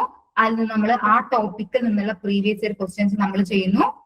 ഈ പ്രീവിയസ് ഇയർ ക്വസ്റ്റ്യൻസ് ചെയ്യുമ്പോൾ ഒരു ക്വസ്റ്റ്യൻ ചെയ്യുമ്പോൾ നിങ്ങൾ എന്ത് ചെയ്യണം, ആ ക്വസ്റ്റ്യൻ ആൻസർ അത് പഠിക്കുക മാത്രമുള്ള ഒരു രീതിയല്ല ഫോളോ ചെയ്യേണ്ടത്. ഒരു ക്വസ്റ്റ്യൻ പഠിക്കുന്നു, അതിന്റെ ഉത്തരം നിങ്ങൾക്ക് അറിയാമെങ്കിൽ പോലും ബാക്കി 3 ഓപ്ഷൻ കൂടെ നിങ്ങൾ പഠിക്കണം. എന്തിനാ അങ്ങനെ പഠിക്കുന്നത്? ബാക്കി 3 ഓപ്ഷൻ പഠിക്കുമ്പോൾ ആ ഓപ്ഷൻ റിലേറ്റഡ് ആയിട്ട് പിന്നീട് ഒരു ക്വസ്റ്റ്യൻ ചോദിച്ചാൽ നിങ്ങൾക്ക് എഴുതാൻ പറ്റൂലേ? മനസ്സിലായോ സംഭവം? പ്രീവിയസ് ഇയർ ക്വസ്റ്റ്യൻ എങ്ങനെ പഠിക്കേണ്ടതെന്നുള്ളത് മനസ്സിലായല്ലോ? ഓക്കെ, അപ്പൊ നിങ്ങളൊന്ന് ആലോചിച്ച് നോക്കിയേ, ഒരൊറ്റ സിംഗിൾ ക്വസ്റ്റ്യനിൽ നിന്ന് ഒരു 5 to 6 പോയിന്റ്സ് നമുക്ക് കിട്ടും. അങ്ങനെ ഒരു 50 ക്വസ്റ്റ്യൻ പഠിച്ച എന്തോരം പോയിന്റ്സ് നമുക്ക് കിട്ടുന്നതെന്ന് ആലോചിച്ച് നോക്കിയേ. എത്രത്തോളം പുതിയ കോൺസെപ്റ്റ്സ് നമ്മൾ പഠിക്കുന്നതെന്ന് ആലോചിച്ച് നോക്കിയേ. ഇങ്ങനെ പഠിക്കുന്നത് നിങ്ങൾ നോട്ടായിട്ട് വെക്കുക. ഈ നോട്ട് വെക്കുമ്പോ നിങ്ങൾക്ക് കുറച്ചുകൂടെ ഹെൽപ്ഫുൾ ആവുന്ന ഒരു കാര്യം ഞാൻ പറഞ്ഞേക്കാം, മിസ്റ്റേക്ക് നോട്ട്ബുക്ക് വെക്കുക. അതായത് നമ്മൾ തെറ്റുന്നത് എഴുതി വെക്കാൻ ഒരു പ്രത്യേക നോട്ട് വെച്ചാലില്ലേ, നമ്മൾ ലാസ്റ്റ് റിവിഷന്റെ ഏറ്റവും ലാസ്റ്റ് നമ്മൾ ഓൾറെഡി അതായത് തെറ്റായിട്ട് പഠിച്ചു പോയിട്ടുള്ള കാര്യങ്ങളൊക്കെ ഇല്ലേ, അതൊക്കെ ഒന്ന് എഴുതി വെച്ച്, അതായത് കറക്റ്റ് ആക്കിയിട്ട് എഴുതി വെക്കുവാണെങ്കിൽ അത് ലാസ്റ്റ് ടൈം റിവൈസ് ചെയ്യുമ്പോൾ അത് നിങ്ങൾ പിന്നീട് എക്സാം ഹോളിൽ പോയിട്ട് തെറ്റിക്കില്ല. അപ്പൊ അത് നമ്മൾ എന്ത് ചെയ്യണം, എന്താണ് എനിക്ക് തെറ്റുന്നത്, അല്ലെ നമ്മൾ ചില കാര്യങ്ങൾ ഡിഗ്രി PG സമയത്തൊക്കെ ചിലത് തെറ്റ് പഠിച്ചു വെച്ചിട്ടുണ്ടാവും. ഈ എന്താ പറയാ, അൺലേൺ ചെയ്യാൻ ഭയങ്കര ബുദ്ധിമുട്ടാണ് അല്ലെ. നമ്മൾ തെറ്റായിട്ട് ചില കാര്യങ്ങളൊക്കെ പഠിച്ചു വെച്ചാല് അത് നമ്മളെ കൊണ്ട്, കാരണം നമ്മുടെ ബ്രെയിൻ ഓൾറെഡി ഇതിങ്ങനാണെന്ന് പഠിച്ചു വെച്ചു. അപ്പൊ അത് അൺലേൺ ചെയ്ത് എടുപ്പിക്കുക എന്ന് പറയുന്നത് കുറച്ച് ബുദ്ധിമുട്ടുള്ള കാര്യമാണ്. അപ്പൊ ഇങ്ങനെ എന്തെങ്കിലും മിസ്റ്റേക്ക് ഒക്കെ വരുമ്പോൾ അത് എന്ത് ചെയ്യണം, നമ്മൾ എഴുതി വെച്ചിട്ട് അതിനായിട്ടൊരു നോട്ട് നിങ്ങൾ വെക്കുക. ആൻഡ് ദെൻ എന്ത് ചെയ്യുക, റിവൈസ് ആൻഡ് റിപ്പീറ്റ്. അതായത് നമ്മളിപ്പോ പറഞ്ഞു ഈ ഒരു രീതിയാണ് നിങ്ങൾ ഫോളോ ചെയ്യേണ്ടത്. ടോപ്പിക് എടുക്കുക, ആ ടോപ്പിക്ക് ഡീറ്റെയിൽഡ് ആയിട്ട് നല്ല കോൺസെപ്റ്റ് ക്ലാരിറ്റിയോടുകൂടെ പഠിക്കുക. അതിൽ നിന്ന് വന്നിട്ടുള്ള പ്രീവിയസ് ഇയർ ക്വസ്റ്റ്യൻസ് ചെയ്യുന്നു. മിസ്റ്റേക്ക് ആയിട്ടുള്ള എന്തെങ്കിലും നമ്മൾ തെറ്റായിട്ട് പഠിച്ചു പോയിട്ടുള്ളതോ അല്ലെങ്കിൽ നമുക്ക് ടെസ്റ്റ് എടുക്കുമ്പോൾ തെറ്റായിട്ട് വന്നിട്ടുള്ളതോ ആയിട്ടുള്ള കാര്യങ്ങൾ നോട്ട് ചെയ്യേണ്ട ഒരു പ്രത്യേക നോട്ട് വെക്കുക. ആൻഡ് റിവൈസ് ചെയ്യുക. ഈ പ്രോസസ് ഇങ്ങനെ റിപ്പീറ്റ് ചെയ്യുക. റിവിഷൻ എന്നുള്ളത് ഒരിക്കലും സ്കിപ്പ് ചെയ്യാൻ പാടില്ല. ഇങ്ങനെ ചെയ്യുമ്പോഴാണ് നമുക്ക് എന്തുണ്ടാവുന്നത്, നമ്മൾ ഇംപ്രൂവ് ആവുന്നത്. ഡേ ബൈ ഡേ നമ്മൾ ഇംപ്രൂവ് ആവുന്നത്. ഞാൻ നേരത്തെ പറഞ്ഞ കൈൻഡ് ഓഫ് റിവിഷൻ ചെയ്യുമ്പോൾ ഫസ്റ്റ് ടൈം നിങ്ങൾ റിവിഷൻ ചെയ്യുമ്പോൾ നിങ്ങൾക്ക് ഒരു 10 പോയിന്റ് പഠിച്ചു എന്ന് വിചാരിക്കുക. ഒരു ടോപ്പിക്കിൽ 10 പോയിന്റ്സ് നിങ്ങൾ പഠിച്ചു. ചിലപ്പോൾ ആദ്യത്തെ ടൈം റിവിഷൻ ചെയ്യുമ്പോൾ നിങ്ങൾക്ക് ഒരു 3 പോയിന്റ് ഒക്കെ ഓർത്തെടുക്കാൻ പറ്റി കാണുള്ളൂ. അടുത്ത വട്ടത്ത് ഒരു 5 പോയിന്റ് ആവും, അടുത്ത വട്ടം 7 പോയിന്റ് ആവും. അങ്ങനെ ഒരു 4ാമത്തെ റിവിഷൻ ആകുമ്പോൾ നിങ്ങൾ 10 പോയിന്റും റീകോൾ ചെയ്ത് എടുക്കുന്ന ഭാഗത്തിലോട്ടേക്ക് ആവില്ലേ? മനസ്സിലായോ? റിപ്പീറ്റഡ് ആയിട്ടുള്ള റിവിഷൻ എങ്ങനെയാണ് നിങ്ങളുടെ പ്രോഗ്രസ് ഉണ്ടാക്കുക എന്നുള്ളത്. ഒരു 4-5 പ്രാവശ്യമൊക്കെ റിവിഷൻ ചെയ്ത ടോപ്പിക്ക് നമ്മൾ തെറ്റിക്കാനുള്ള ചാൻസ് ഉണ്ടോ? അല്ലെങ്കിൽ നമ്മൾ അത്രയും ശ്രദ്ധിക്കാതിരിക്കണം. 4-5 പ്രാവശ്യത്തിൽ കൂടുതലൊക്കെ റിവിഷൻ ചെയ്ത ടോപ്പിക്ക് നിങ്ങൾക്ക് ഞാൻ എന്താ പറയാ ഷുവർ ആയിട്ടൊരു ഇൻഷുറൻസ് ഞാൻ തരുന്നു, നിങ്ങൾക്ക് അത് എക്സാം ഹോളിൽ വളരെ വൃത്തിയായിട്ട് നിങ്ങൾക്ക് അതിൽ നിന്ന് വന്ന ക്വസ്റ്റ്യൻസ് അപ്രോച്ച് ചെയ്യാൻ പറ്റും. ഈ കൈൻഡ് ഓഫ് റിവിഷൻ നിങ്ങളൊന്ന് ഫോളോ ചെയ്ത് നോക്കുവാണെങ്കിൽ. ഓക്കെ, അടുത്ത നോക്കിയേ, ഞാൻ പറഞ്ഞില്ലേ focus on quality not quantity അല്ലെ. എത്രത്തോളം കുറെ പഠിക്കുന്നു എന്നുള്ളതല്ല, പഠിക്കുന്ന കാര്യങ്ങളിൽ എത്ര നിങ്ങൾക്ക് ക്ലാരിറ്റി ഉണ്ട് എന്നുള്ളതാണ് ഈ എക്സാം നമ്മളോട് ചോദിക്കുന്നത്. അതാണ് ഈ എക്സാം ഡിമാൻഡ് ചെയ്യുന്നത്. പിന്നെ എന്തിന്റെ ഈ പ്രീവിയസ് ഇയർ ക്വസ്റ്റ്യൻസ് ഒക്കെ നമ്മൾ റെഗുലർലി സോൾവ് ചെയ്യുക. നിങ്ങളിപ്പം ഞാൻ പറഞ്ഞു നിങ്ങൾ ഓൾറെഡി നേരത്തെ ഫസ്റ്റ് സ്റ്റെപ്പ് നേരത്തെ എടുത്തിട്ടുള്ള ആൾക്കാരാണ്. അപ്പൊ അതുകൊണ്ട് തന്നെ നിങ്ങൾക്ക് സമയമുണ്ട്. അപ്പൊ ആ സമയം പക്ഷെ നമ്മൾ നല്ല രീതിയിൽ യൂട്ടിലൈസ് ചെയ്തില്ലെങ്കിൽ ഈ നേരത്തെ ജോയിൻ ചെയ്തതിന്റെ ഗുണം നിങ്ങൾക്ക് കിട്ടുമോ? ഈ വരുന്ന 4-5 മാസം നല്ല രീതിയിൽ യൂട്ടിലൈസ് ചെയ്തില്ലെങ്കിൽ നേരത്തെ ജോയിൻ ചെയ്തതിന്റെ ഗുണം നിങ്ങൾക്ക് കിട്ടുമോ? ഇല്ലല്ലോ. അപ്പൊ നല്ല രീതിയിൽ യൂട്ടിലൈസ് ചെയ്യണ്ടേ? യൂട്ടിലൈസ് ചെയ്യണേ നമുക്ക് എന്താ വേണ്ടത്? കൺസിസ്റ്റന്റ് ആയിട്ടുള്ള പഠനം വേണം.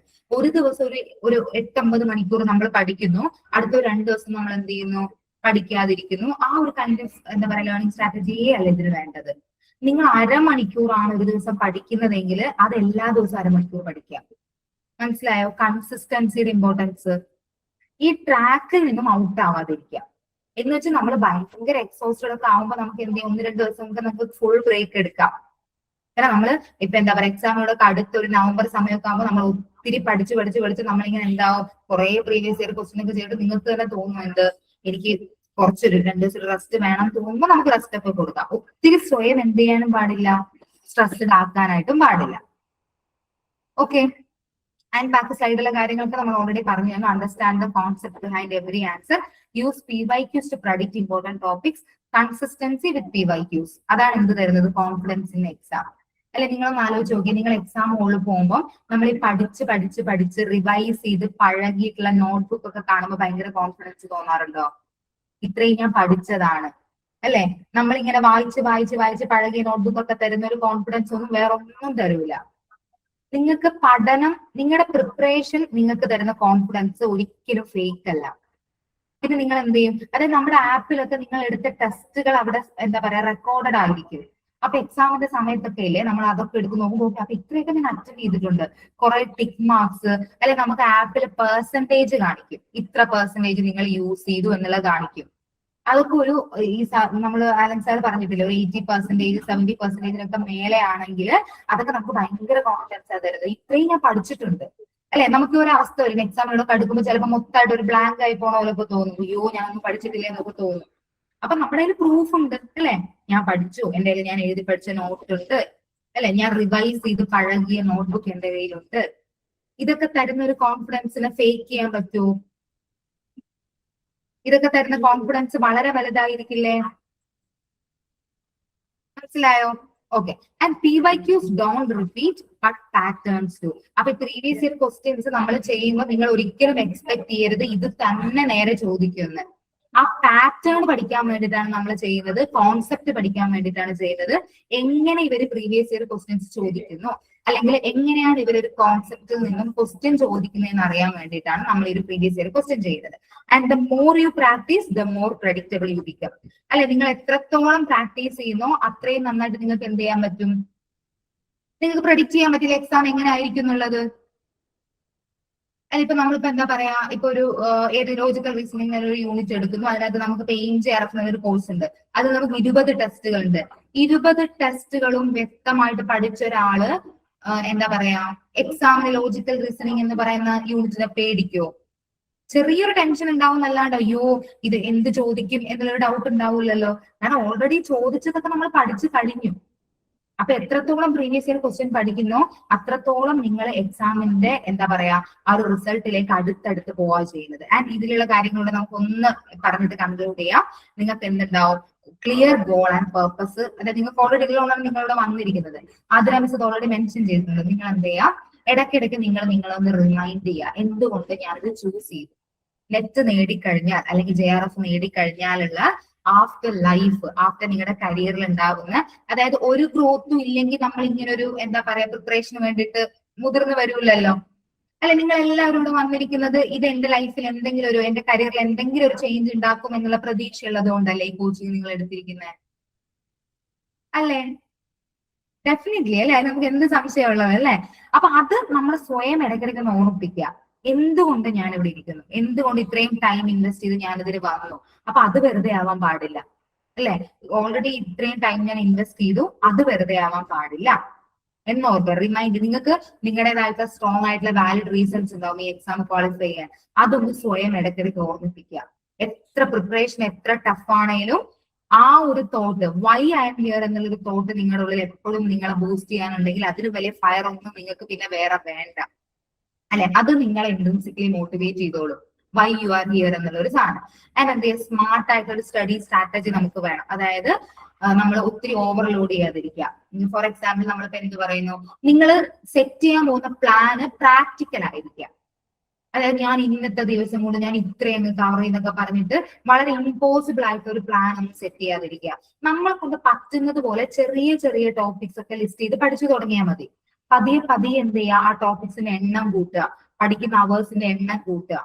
അങ്ങനെയാണ് ചെയ്യേണ്ടത്. ആദ്യമേ എന്ത് ചെയ്യാൻ പാടില്ല, നമ്മൾ എടുത്തു ചാടിയിട്ട്, കാരണം അത് ആദ്യമേ എടുത്തു ചാടി കുറെ ടോപ്പിക് പഠിക്കാനായിട്ട് ഒരു ദിവസം ലിസ്റ്റ് ചെയ്ത് കഴിഞ്ഞാൽ നമുക്കത് പഠിക്കാൻ പറ്റില്ല.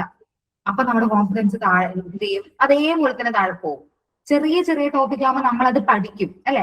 അപ്പൊ അത് പഠിക്കുമ്പോൾ എന്ത് ചെയ്യുന്നു, നമുക്കത് നമ്മൾ ഇങ്ങനെ ടിക്ക് മാർക്ക് ഒക്കെ ഭയങ്കര കോൺഫിഡൻസ് തരും. ഓക്കെ, ഇത് ഞാൻ പഠിച്ചു, ഇത് ഞാൻ പഠിച്ചു എന്ന് പറയുമ്പോൾ നമുക്ക് ഭയങ്കര സന്തോഷം വരും. ആൻഡ് എന്താണ് കൺസിസ്റ്റൻസി ഓവർ ഇന്റൻസിറ്റി, ഞാൻ പറഞ്ഞു. അതായത് കുറെ പഠിക്കുന്നതിലല്ല കാര്യം, ഡീറ്റെയിൽഡ് ആയിട്ട്, അതായത് എല്ലാ ദിവസവും, അതായത് ഒരു ദിവസം കുറെ പഠിച്ച് പിന്നീട് കുറെ റെസ്റ്റ് എടുക്കുന്നതിലല്ല കാര്യം. കൺസിസ്റ്റന്റ് ആയിട്ട് എല്ലാ ദിവസവും റെഗുലർ ആയിട്ട് ഈ ഒരു ട്രാക്കിൽ നിൽക്കുക എന്നുള്ളതാണ്. പിന്നെ ടൈം മാനേജ്മെന്റും ഷെഡ്യൂളിന്റെയും കാര്യം നമ്മൾ ഓൾറെഡി പറഞ്ഞു. ആൻഡ് നിങ്ങളുടെ ഡിസ്ട്രാക്ഷൻസ് നിങ്ങൾ മിനിമൈസ് ചെയ്യുക. എന്തെങ്കിലും ഒരു വലിയ ഡിസ്ട്രാക്ഷൻ വരുമ്പോൾ നിങ്ങൾ എന്താ ഓർത്താൽ, വൈ യു ആർ ഹിയർ എന്നുള്ള ഓർത്താൽ മതി. അപ്പൊ തന്നെ ഒരു ഡിസ്ട്രാക്ഷനും അതിന്റെ മുന്നിൽ ഒന്നും ആവില്ല അല്ലെ. അതായത് പഠിക്കണോ പഠിക്കണ്ടയോ എന്നുള്ള ഒരു ചിന്ത നമുക്ക് കൊടുക്കാതിരിക്കുക, പഠിക്കുക അല്ലെ. ഒരു 1 hour നിങ്ങളുടെ മുന്നിൽ ഫ്രീ ആയിട്ടുണ്ട്, ഇത് പഠിക്കണോ അല്ലെങ്കിൽ വേണ്ട, വേറെ എന്തെങ്കിലും ചെയ്യണോ എന്നുള്ള ആലോചന കൊടുക്കുന്നതിന് മുമ്പ് പഠിച്ചു തുടങ്ങുക. നമ്മുടെ ബ്രെയിനെ നമ്മളെ എന്താ ഇങ്ങനെ എന്താ പറയാ ഒത്തിരി കൺട്രോൾ ചെയ്യാനായിട്ട് അനുവദിക്കുക, അങ്ങോട്ടൊക്കെ പഠിച്ചു കളയാം. Okay, and take care of your physical and mental health. ഇതാണ് എനിക്ക് നിങ്ങളോട് ഏറ്റവും ഇമ്പോർട്ടന്റ് ആയിട്ട് ലാസ്റ്റ് പറയാനുള്ളത്. കാരണം ഉറക്കം, ഭക്ഷണം, ഇതൊന്നും സാക്രിഫൈസ് ചെയ്യരുത് ഈ ഒരു എക്സാമിന് വേണ്ടിയിട്ട്. കാരണം സാക്രിഫൈസ് ചെയ്താൽ അതിന്റെ ആഫ്റ്റർ എഫക്ട് നിങ്ങൾക്ക് തന്നെ എന്ത് ചെയ്യേണ്ടി വരും, ഈ എക്സാമിന് ഒരു ജേർണിയുടെ സമയത്ത് അനുഭവിക്കേണ്ടി വരും. അപ്പൊ അതൊന്നും വേണ്ട, പ്രോപ്പറായിട്ട് ഉറങ്ങുക, എന്ത് ചെയ്യുക, വളരെ റിലാക്സ്ഡ് ആയിട്ട് ഇരിക്കുക. നല്ല നമ്മുടെ ഹെൽത്തും നമ്മുടെ മൈൻഡും ഫിസിക്കും കൂടെ നോക്കിയാൽ മാത്രമേ നമുക്ക് ഈ എക്സാമിന് വേണ്ടിയിട്ട് നമ്മൾ എന്ത് ചെയ്യാൻ പറ്റുള്ളൂ, പ്രിപ്പറേഷൻ ഇരുത്താനായിട്ട് പറ്റുള്ളൂ. ആൻഡ് റെഗുലർ ആയിട്ട് ഒരു സെൽഫ് അസസ്മെന്റ് വേണം. അതിന് വേണ്ടിയിട്ടാണ് നമ്മൾ പ്രീവിയസ് ഇയർ ക്വസ്റ്റ്യൻ ചെയ്യുന്നത്. ആൻഡ് പിന്നെ എന്താണ്, വളരെ പോസിറ്റീവ് ആയിട്ടുള്ള ഒരു മൈൻഡ് സെറ്റും സെൽഫ് ബിലീഫും എടുക്കുക. ഇപ്പം നിങ്ങൾക്ക് ഒരു ഊർജ്ജം ഉണ്ടാവില്ലേ, ഇല്ലേ, ഇപ്പൊ ഇല്ലേ, എനിക്ക് പഠിക്കണം, എന്റെ കയ്യിൽ ടൈം ഉണ്ട്, ഞാൻ പഠിക്കും എന്നൊരു വിശ്വാസം നിങ്ങളുടെ കയ്യിലില്ലേ അല്ലെ. അതെപ്പോഴും ഇത് ഞാൻ ഈ പറയുന്ന പോലെ അത്ര എളുപ്പമല്ലെന്ന് എനിക്ക് അറിയാം.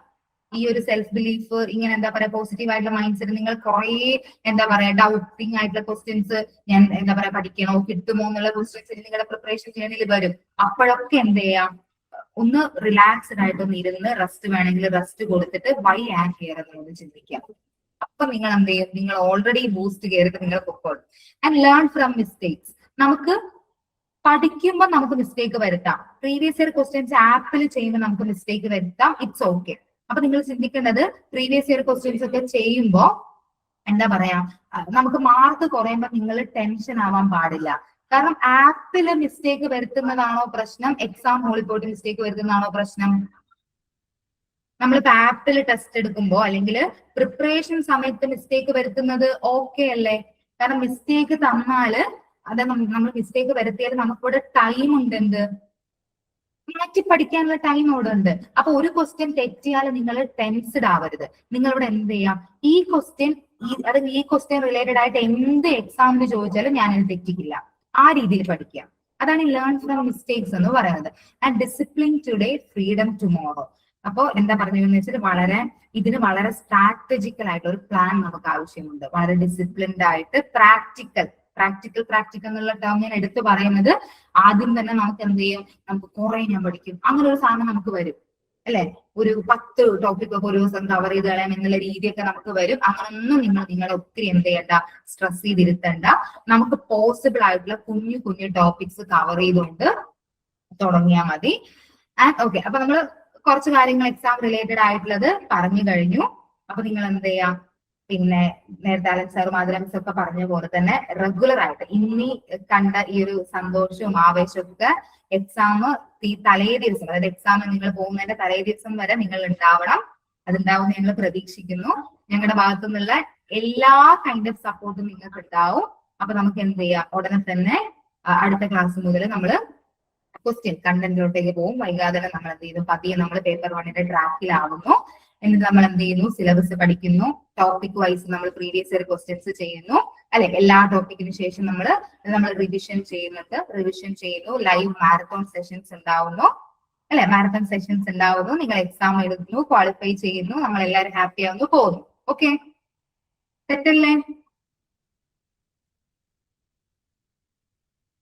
ഓക്കെ, അപ്പം എല്ലാവർക്കും ഒന്നുകൂടെ എന്ത് ചെയ്യാണ്, ഒരു വലിയ ഓൾ ദി ബെസ്റ്റ്. നമുക്ക് എന്ത് ചെയ്യാം, ഉഷാറായിട്ട് ഇതുപോലെ തന്നെ പഠിച്ചു പോവാം.